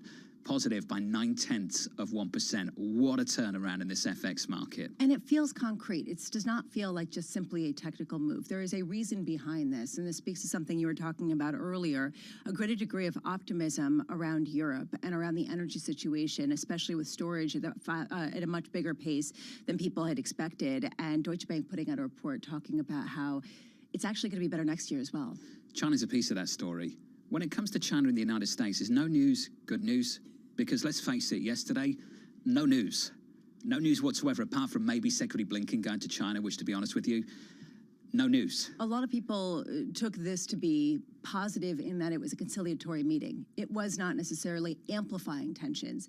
And the lack of amplification of tensions is a victory, according to some people, and is news in and of itself. AMH joins us right now. Anne-Marie, our Washington correspondent in Bali. AMH, let's start there. Is no news good news? Well, I think when it comes to China, the fact that at least the path is looking warmer is good news, not just to financial markets, but also American allies around the world, whether it be Japan, South Korea, or those in Europe. But Jonathan, something I would like to note about China. What we might see at the end of this communique, which we don't know yet, but what we are hearing is that it will be a G20 communique, meaning and not a 19+1 and Russia dissent.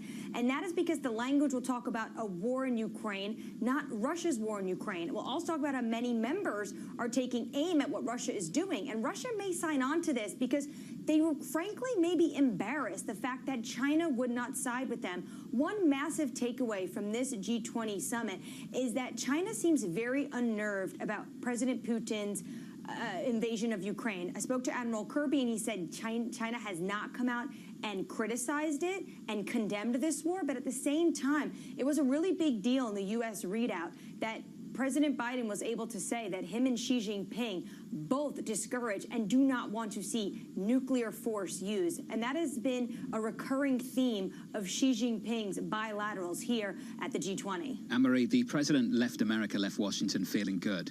Does he come back to America feeling better? I think he does. He's not just retained control of the Senate, but was able to flip a seat. Obviously, we have to wait on what happens in the Georgia runoffs, but he's feeling a lot of this momentum. Really what the pundits were talking about, and there was a lot of margin in these polls for whether it was going to be a red ripple, wave, or tsunami. It clearly was just a ripple. At the same time, his challenger, the bearer of the Republican Party, the former President Trump, is going to announce likely this evening, this has been teed up, that he wants to make a comeback for this presidency. And yet, what do we have this morning at the Bloomberg Economic Forum in Singapore? You have Ken Griffin saying that the former president is a three-time election loser. They want him to get out of the way and make way for a new leader. So President Biden not only having a successful G20 summit at the moment, a number of things were able to get done, not just the China meeting, but Bloomberg scoop that there's likely going to be an extension of that Russian grain deal, but also the fact that there is a lot of talk within the Republican Party that they want to do away with his former challenger. Do you have a sense within the Democratic Party who would be the secondary leader who would emerge after Biden? Should Biden decide not to run, should it be clear that perhaps the former President Trump isn't going to be allowed to run by his party?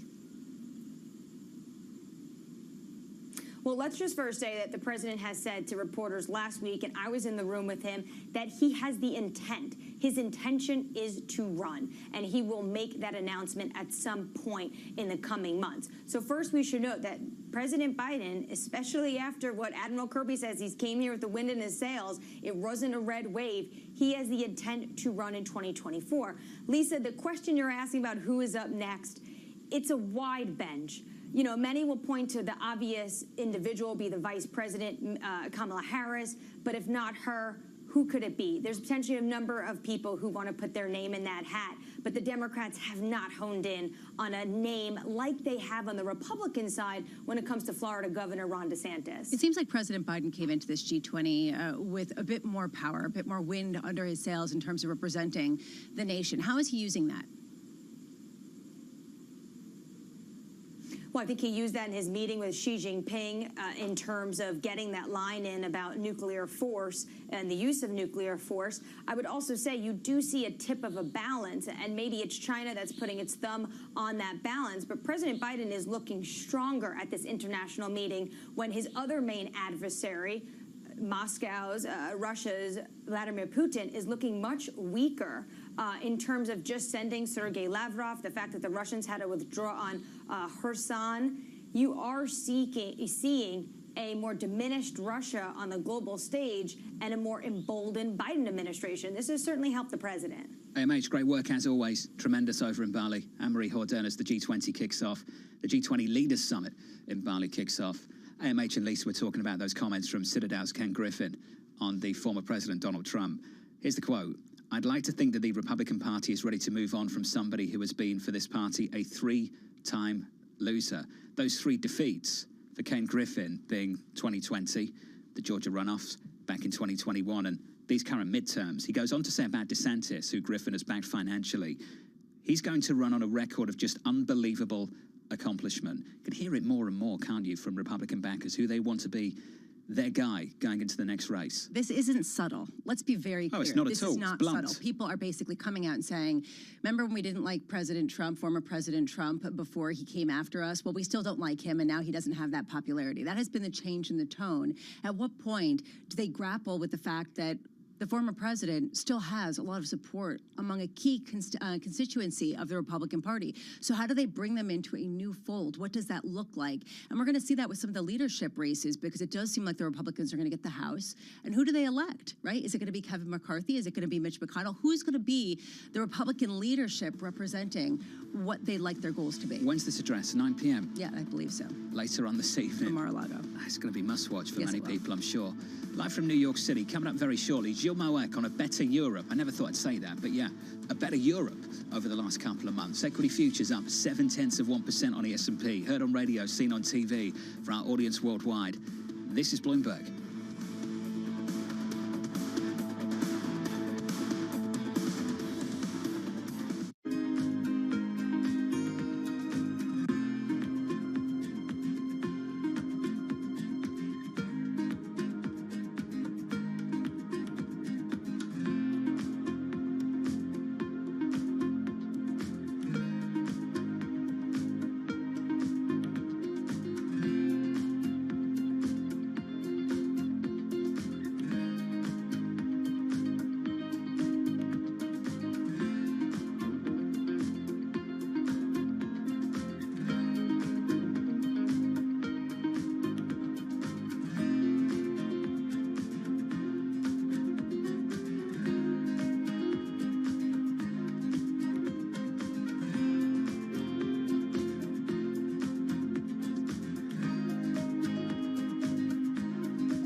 When I started, I had no idea it was going to turn into this, which is a tracksuit empire. I don't have any investors. All this is all money in. This is me going out and hustling, bringing that money back, and just building it, building it, building it. You gotta think about a person that was homeless at one point, didn't really have any money coming in. The fact that this person was relentless and just determined to succeed and not let rock bottom define him as an individual. I can take things and put them together and take them apart and make them better and put them back together. I respect the craft, so I don't want to minimize and disrespect the value of each step of the craft and do by machine what should be done by hand.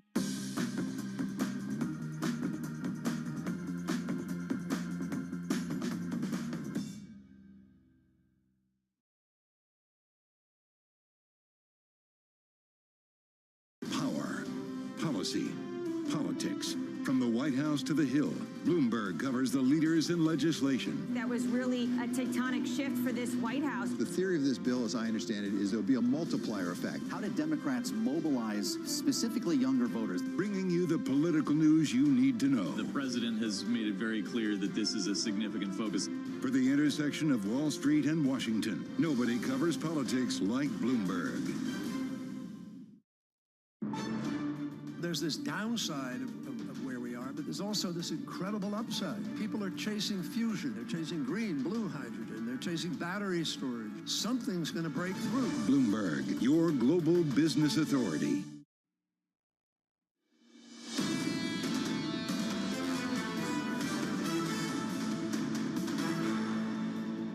One downside surprise on inflation in America, and everyone's view of the world completely changes overnight. Equity futures this morning, good morning, shaping up as follows on the S&P 500, positive 0.7%, on the Nasdaq up about 1%.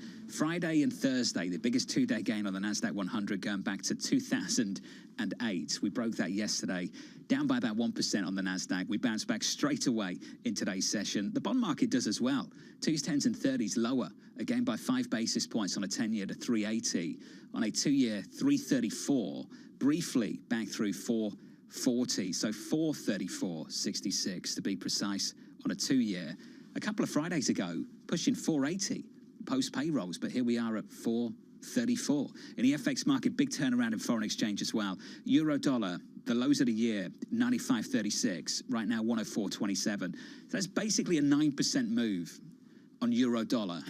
A 9% move from the end of September to today, Lisa. It's a massive turnaround in foreign exchange.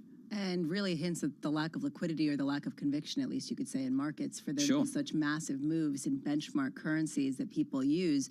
I do wonder how much has shifted. You know, you say it's one CPI print and people are throwing in China, people are throwing in Europe, everything is better. At what point does that really get challenged? And at a certain point, can we just ride this for a while, or is that what people are going to try to do? The boat was stacked to the one side. And when the boat is stacked to the one side and someone starts to walk the other way, it doesn't take much to rock the boat, so to speak. You know what really highlights to me? How little people understand inflation at this moment. People don't understand how quickly it will come down. They cannot rely on previous beliefs because they have been upended again and again. And that lack of conviction is what we continue to see. Stagflation consensus. Yeah. It's so hot right now. Wasn't that the title of Bank of America's Fund Manager Survey? 92% of all. Stagflation is so hot right now. Look, everyone thinks that we're going to get persistently high inflation, and that's going to lead to low growth. We're there. How long can that last? And I guess that's really the question. Can I just say how much I love Michael Hartner over at Bank of America?